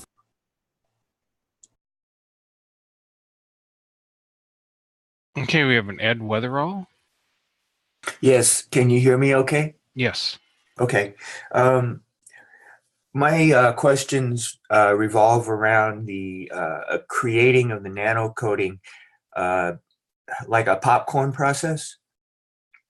And Sandor mentioned the addition of the potassium was important because it's similar. It has some radiation, and it's that's important in like cell division. And that raised the question in my mind is when we're making the nanolayers, are we causing a division in the copper atoms, or are we expanding the existing copper atoms to a larger, like the electrons are expanding to a larger. You obtain the division from the molecular state, not a division of the atoms. You create a division in the molecular structure.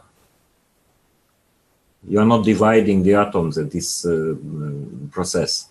Okay, so each nano particle is created from an original existing copper particle. Yes, so the copper particles from the surface of your copper piece will get an extra energy. So the electrons orbiting around the nucleus of those copper atoms will change to a new energy level.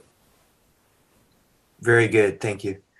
My other thing I've always wondered is the copper is being exposed to a caustic steam, and that causes the heat and the reaction to cause this. Sorry, not steam, liquid bath, immersion. There is another process which is nano coating by steam, which we use it when we want to add an extra nano coating on something which already has nano layers on it. So don't confuse that the steam method with the hot caustic immersion method. Okay, thank you. That answers another question I had. So in the immersion method, it's the exposure to the caustic, and then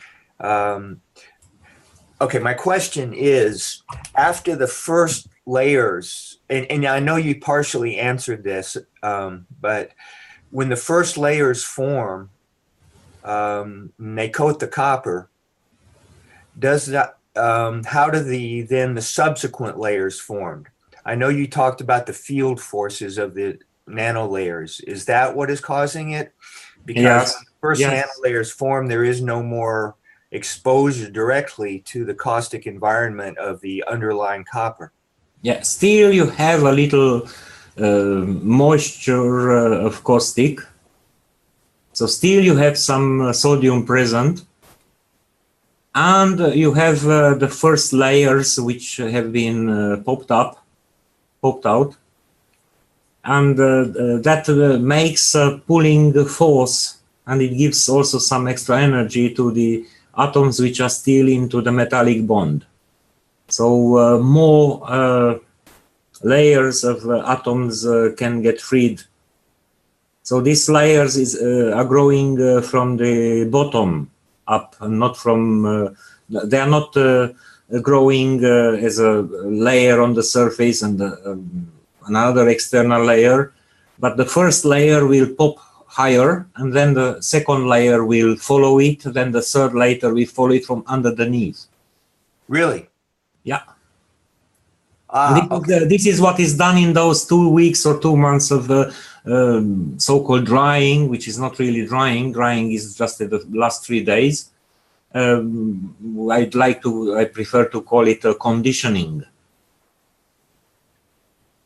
Okay, so I always envisioned the subsequent layers, the underlying copper atoms, when they were freed, moving through the gaps of the nanolayers to reposition themselves above because of some of the diagrams. Not really, not going through the gaps, but they pop up between the first layer and the metal plate. Or the So they form underneath the first layer.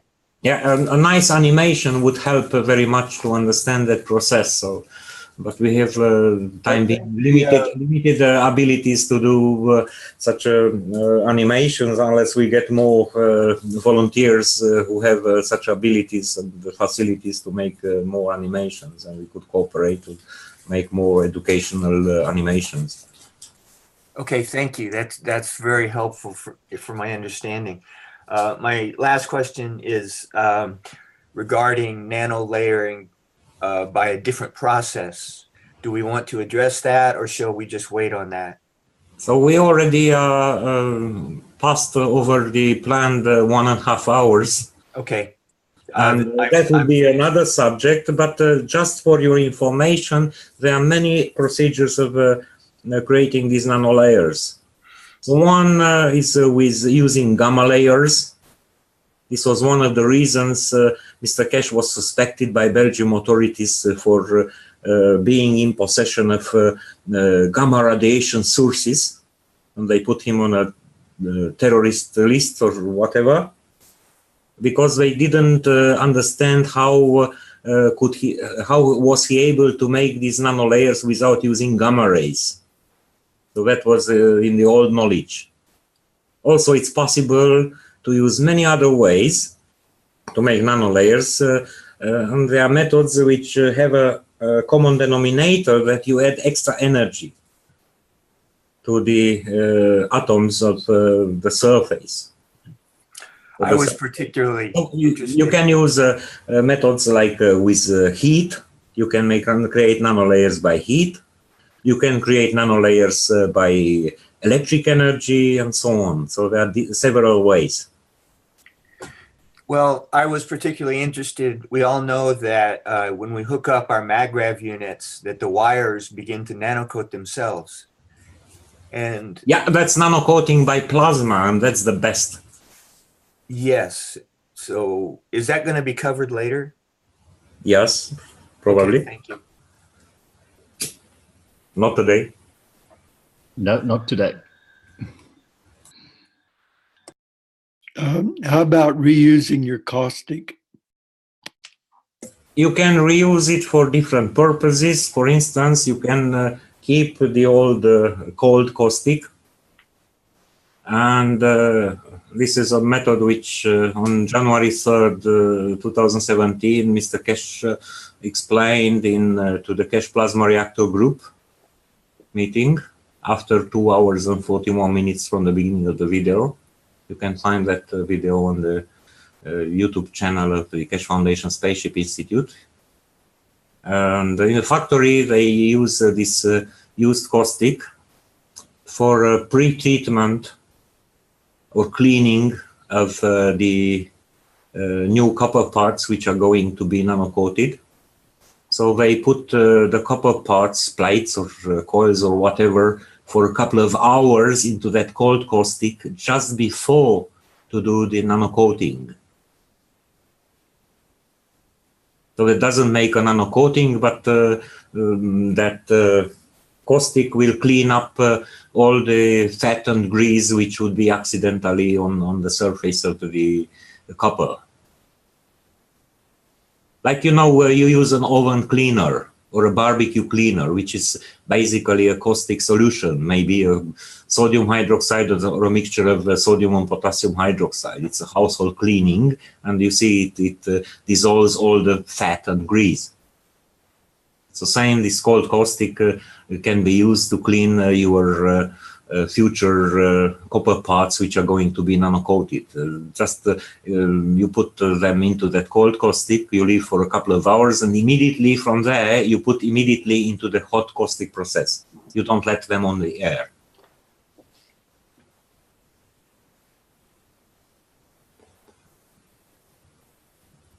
It would be interesting how to recover the caustic from the liquid, but this is a challenge to some industries who are dealing with caustic.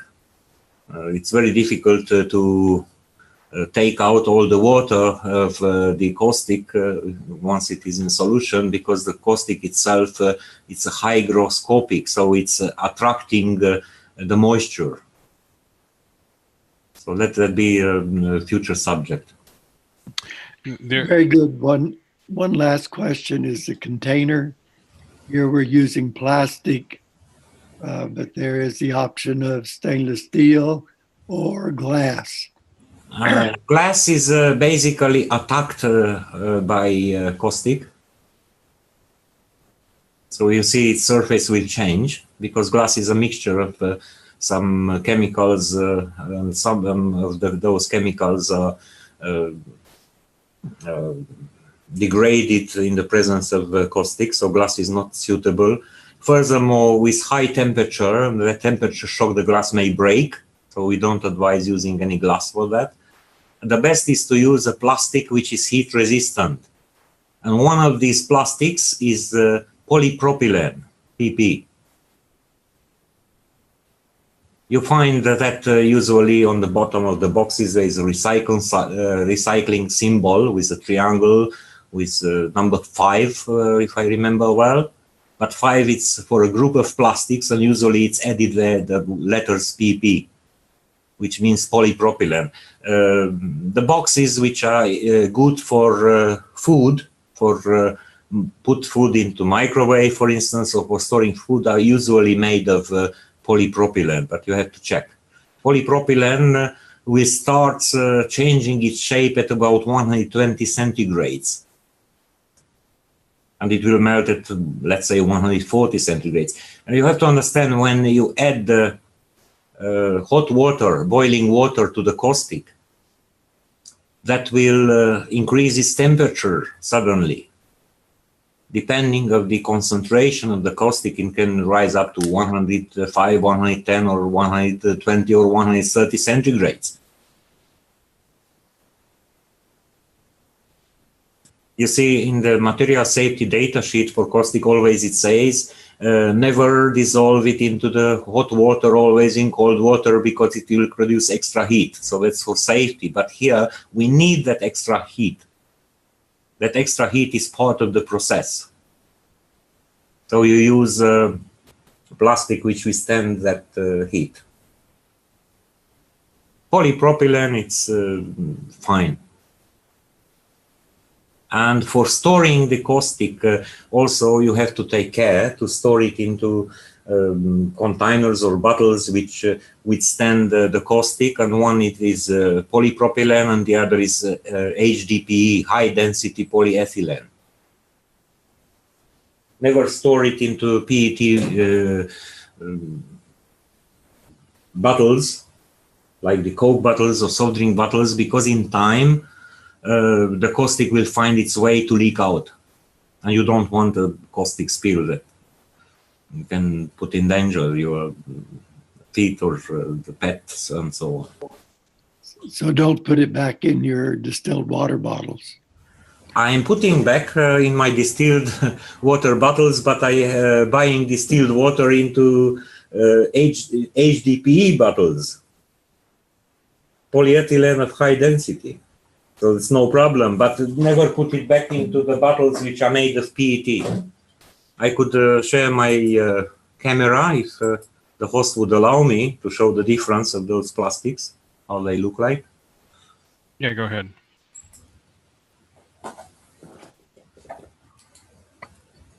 So this is a PET bottle of distilled water. Oh, my exposure is set to nighttime. Sorry for that. Just I have to set it to the normal light. So this is a PET bottle, this transparent one, and somewhere you can find the symbol here. It's a recycling symbol 1. You cannot see it well by camera, and under it is PET. This is not good for storing caustic. It will make a hole and it will leak. And this is the other kind of bottles I'm using, usually this one. This is HDPE. You see, it's a thicker, it's a stronger, it's a softer, plastic but enough hard. Its symbol, it's 2, and it's written PhD or HDPE. Where is that symbol? It's hard to read it. The camera won't focus on it. But this is suitable for caustic. And always put a label. If you put caustic on it, put a big label there, put a big danger mark, and all the things needed to don't do any accident by confusing what you have in that bottle. That's important too. Also, earlier there was some, not earlier today, but I mean in the last weeks and months, there was some talk about using crunched up aluminum balls to reanimate your caustic, and that's a big no-no. Correct? So don't use aluminum in this process. I know people are using it because they have seen a nice video where somebody put pieces of aluminum and they like to copy what's more beautiful.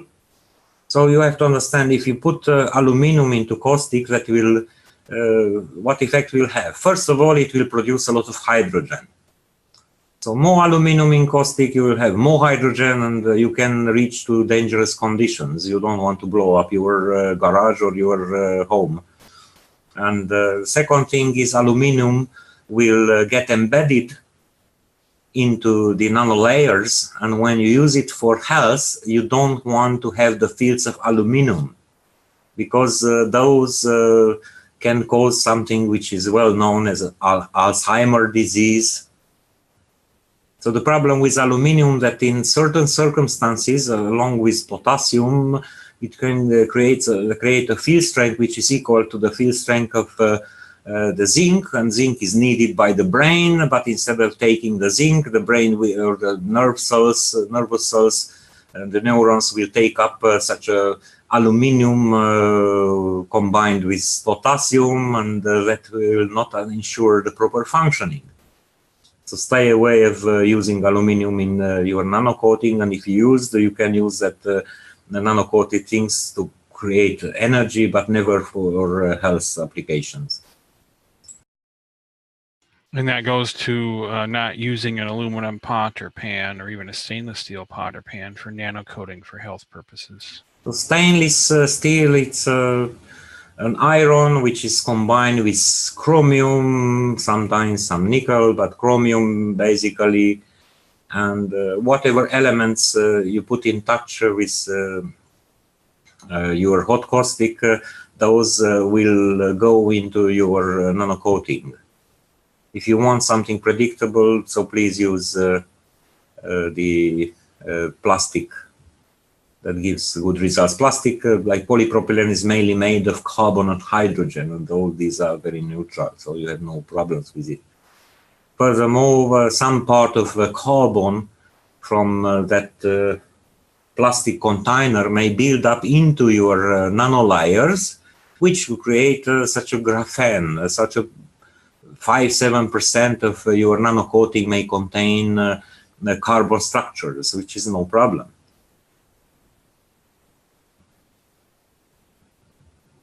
But you don't want to build in aluminum, chromium, or other metals. Yes, thank you.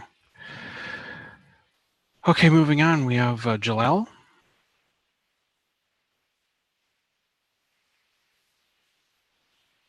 Did you have any questions, Jalal?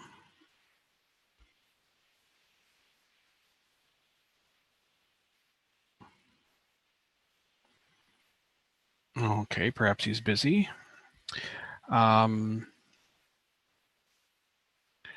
We have next here on the list. Were you done with your questions, Ed? Yes. Okay. I had one was just raised after that last comment by Sander, but I'll allow other people to go first, please. Okay, thank you. We have a Peter Heitzberg. Yes, do you have any questions, Peter? Yes, I did. Thank you. My question is in regards to the 2-week to 2-month period for the nano layering. how important is the temperature of the space that the containers are in with the lid on?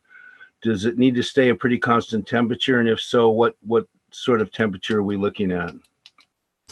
So heat is an important part of the process. So now this can be a problem for those who have no heated space. So recently I got such a question from somebody who is living on an island somewhere on the Pacific Ocean, and it's winter and has no heating, and it has a temperature of 8 centigrades or something like that. So in that case, you can improvise a heat box to preserve that heat which was created by the boiling water. Just let me share a picture.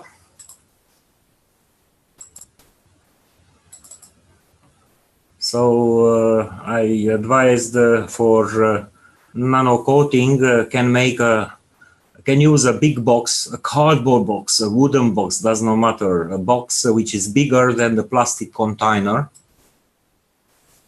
So here is a side view of a bigger box. You can fill it with some insulating material. For instance, just wrapped up newspapers, old newspapers. You put here around. You put inside your plastic box. You put in your caustic, your chicken mesh, your copper plates or copper coils which you want to nano coat. You fill in the hot water, the boiling water, then you put the lid, and then you put an extra layer of wrapped up papers, and then you close the lid. And this thermal insulation will help to keep up this temperature for more hours. Or if you have one of those coolers, you know, that you normally would put cold drinks and ice in, if it's large enough, just set your box in that and close the lid. Yeah, the idea is good, but don't forget those are usually insulated with polystyrene, which don't resist to high temperature. So it can melt, or it can liberate some gases which are not very pleasant ones. So you have to use a high temperature resistant insulator. If you have a mineral wool, that would be the best. But if you want to improvise from something which is at hand, then you just can wrap up some paper, like used newspapers, which you get virtually for free. And for the other processes, if you are in a cold place, for instance, gas creation, you have to know that processes are slower at lower temperature and are faster at high temperature. That includes evaporation of the water and the need to replenish with fresh distilled water.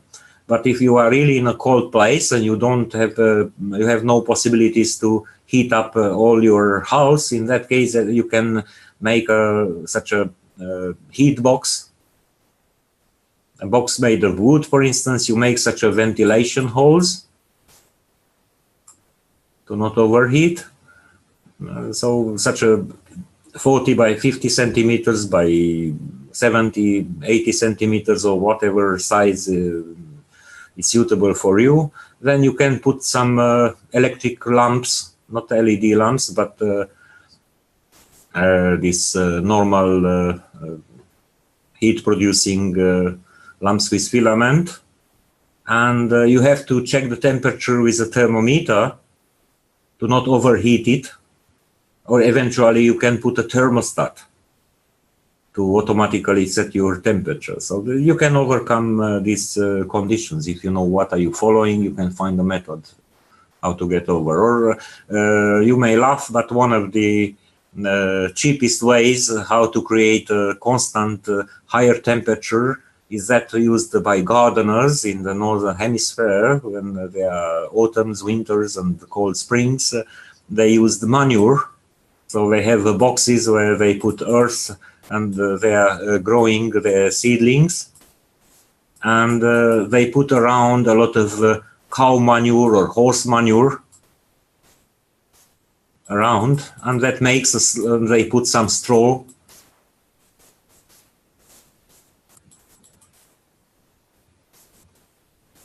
This is manure.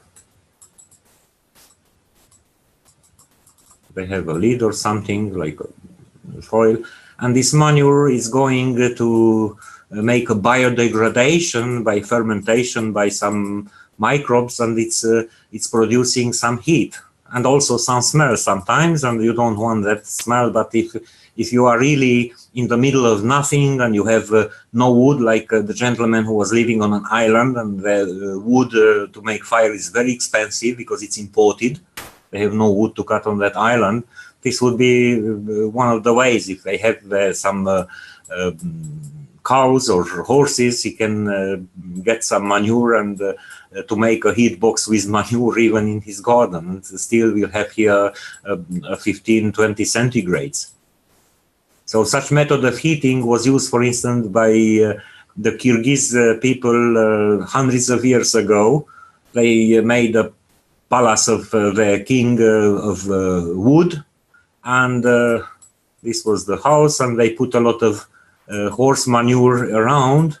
Plus it had a specific odor, but it was warm inside without making fire.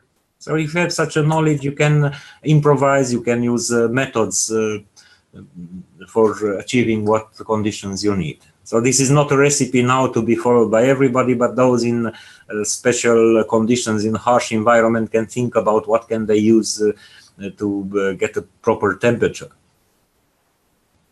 And what would be the proper temperature? Such a room, normal, comfortable room temperature, around 20 centigrades is fine, or 25 centigrades is fine.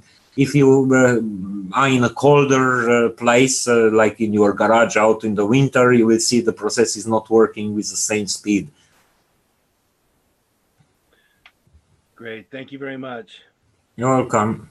But you can make such a heat-insulated box if you are really in a cold place, and for your nano coating. So a cardboard box, like in which you purchased your microwave or your refrigerator, your vacuum cleaner, or you just get a box from the somebody else's waste, and you can fill it with papers, and you put inside your box, plastic box in which you make the nano coating. That can provide a good insulation by the layers of air which are kept in between the wrapped paper pieces. Or if you want to be very professional and you can afford, you can make a double wall wooden box in which you have an insulating layer of mineral wool, like that which is used to put on the walls to make a heat insulation. I wouldn't recommend the polystyrene foam because that's not heat resistant.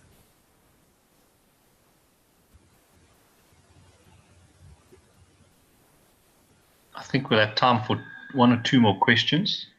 Okay. We will be covering nano again, so we'll have another opportunity for many questions for Sandor. Yeah, we got tons of questions here. Yeah, in Facebook. We'll be here all day. Yeah, I see a comment from John Wells. Potassium no es solo K40, hay otros isótopos. It's in Spanish language. So the value which you find in the periodic table of elements, usually it's an arithmetic average of the isotopes which are found within the same element. So for instance, you see copper, it shows a molar weight of 64 in the periodic table of elements, but actually you cannot find isotope 64 of copper. Usually you have isotope 63 and 65 in certain ratio, and the average is written on the table of elements, but it would be the subject. Isotopes would be another subject of another workshop. So this is important to know what is written down. It's an ideal figure, and in nature you don't find ideal figures. You find individual properties. You have to make the difference. So you see, on elevators, it's written it's suitable to lift up 5 persons or 350 kilograms, because they consider average weight of a man is 70 kilograms. Meanwhile, I'm 125 kilograms. So how many of me could fit into the same elevator? Same it happens when you work with elements, isotopes, and so on. So everyone is its own characteristics. Sandor, good day. Hello, Jala. Good day, everyone. Sandor, how the best way to preserve the nano-coated plates, the Yes. reserve? What is the best way to reserve them? So in order to store them for a longer time, always close them into closed plastic boxes with a little moisture. What kind of moisture? Only water? Water, not alcohol. Can we put a little bit NaOH in it? If you keep caustic, in that case, the process of growing will continue. But if you wash, you finish the nano coating, you reach to the desired quality, in that case, you wash and remove all the caustic. In that case, that growing stops, and you don't want to add more caustic on it. You can, for instance, put a few drops, 1 milliliter of water on a paper tissue, and to put it into the same box, and that will maintain some moisture inside. That would be one of the ways to keep moisture enclosed in the box. Okay, thank you. You're welcome. Or you get a humidor for preserving cigars with hygrometer inside, and then you can control perfectly that moisture. Have you seen those humidors which rich people who are cigar smokers used to preserve the expensive handmade cigars? Good idea. I will buy the cigar. Don't buy that. Don't buy that. It's very expensive. But there is a special box called humidor, which is a sealed box with a air humidity meter, a hygrometer inside, and then you can keep the conditions. Or if you see some kind of cigars packed into a metal tube, always they have a small piece of wood, which is moisture wood, in order to keep a moisture inside. So learn from that. So you put your copper pieces into a box which has a lid, and it closes hermetically. And also you insert a small piece of water absorbent thing you put inside, like a piece of normal paper tissue, with a few drops of water, so 1 or 2 milliliters of water. So if you are good in chemistry and in physics and in arithmetics, you can even calculate how many grams of water will maintain what kind of moisture inside. Okay, I will take your advice. Thank you. You're welcome.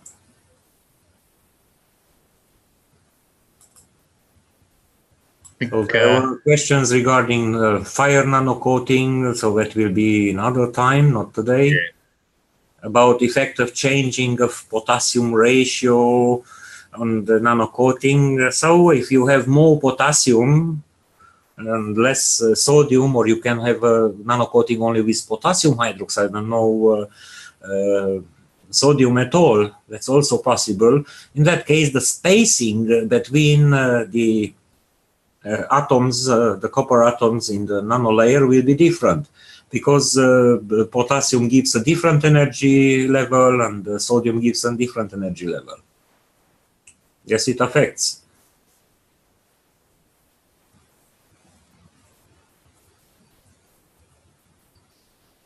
And another question was also from Alex Korik. The picture of the nanoparticles showed 220 nanometers of the electron microscope. Would that indicate the diameter of the copper nanoparticle with 250 nanometer? No, that 250 nanometers or 1 micrometer or whatever figure which is on a picture of an electron microscope photography that indicates the resolution of the photo itself. So usually it's that figure, it's along with a bar made of white and black successive lines, and that would be like a ruler. So 1 unit, either black or white, will be equal to the figure, for instance, 250 nanometers on that photo.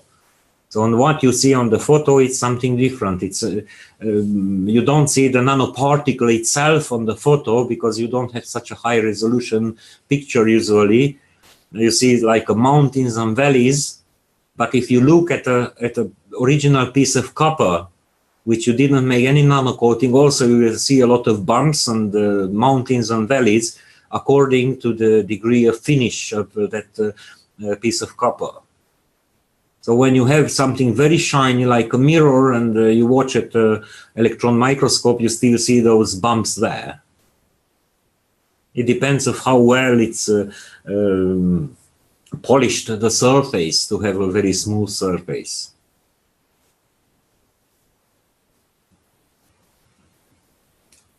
So why we call a nanoparticle, it's because of its magnitude, it is of the order of nanometers, or physicians prefer the measuring unit angstrom for that.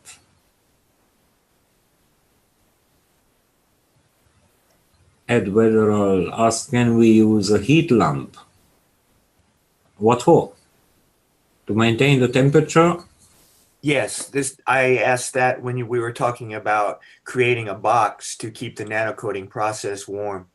Yes, but a lamp will heat up only what is absorbing that radiation. So if you have something reflective, it will have no effect at all on the temperature. So such a heat box where a lamp is heating up the air, it's a different thing. And for nanocoating, you don't need that. If you are in a really cold place, do as I advised to make a thermal insulating layer around your plastic box. Or if you have electricity, in that case, and you have some extra money to spend, you can find sometimes such a flat heat elements. I saw in some electronics parts supplier, for instance, Conrad worldwide shop, such a heat element with it's like a sticking label. You stick it on the bottom of your fish tank, or you stick it on the bottom of your plastic box, but plastic. What about like a heating bed for pets? Yes. So whatever. Yeah, it's fine. That's fine. So if you know the purpose, then you can choose among many ways how to reach that. Particularly, we don't want to give extra light to the nanocoating. If you want to make a nice uniform nanocoating, in that case, you even cover your plastic box with a black box or with a cardboard box to keep the light out.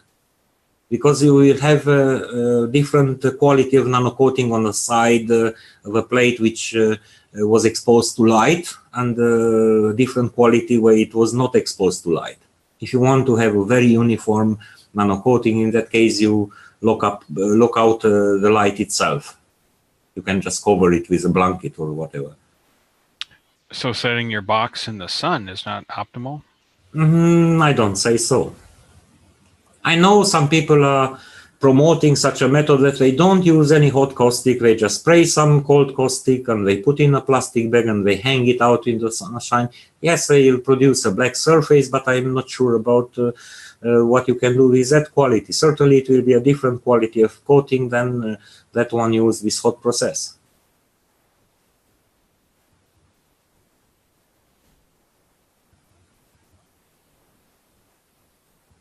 So anyway, for most of application, we recommend this hot immersion method. Yeah. Thank you. Yeah, I think we should wrap things up here. There's people Okay. that think this is a 1.5 hour workshop or now double that time. So we're Yeah, getting this is a lot of details, and this wasn't the purpose of the basic plasma teaching here, really. And we need some subjects also for next week and for the coming weeks too. Yes, right. There's opportunities for more detailed questions as we go on here. yeah, and we'll, like Jim said, we'll be covering nanocoding again, correct? Yes, that's coming up again, different methods, and give an opportunity for more questions. And I do apologize for the people on Facebook and YouTube. There's quite a few questions there, but sorry we didn't get to them yet. We do realize we're happy to run over time because we know it is such an important process, and there's many questions surrounding it, and many methods out there. So we do encourage people to please give it a go. It might seem complicated, but if you just do it step by step and follow, you'll realize that it's not that complicated and difficult. So I'd just like to thank Sandor very much on helping to get the correct information put together. Thank you for the opportunity to speak. No, and then thank you very much. You have such valuable information for all of us. And thank you, Flint and Rick, for being there in the background and doing your work. So thank you very much, everybody. And thank Mr. Cash, thanks Merantala Kolikesh for granting to humanity this beautiful knowledge. Yeah. Yes, it's actually Thanksgiving Day here, so it's a good day to give thanks and gratitude for all the gifts we received through this technology. And and if possible, please spare the life of the turkeys.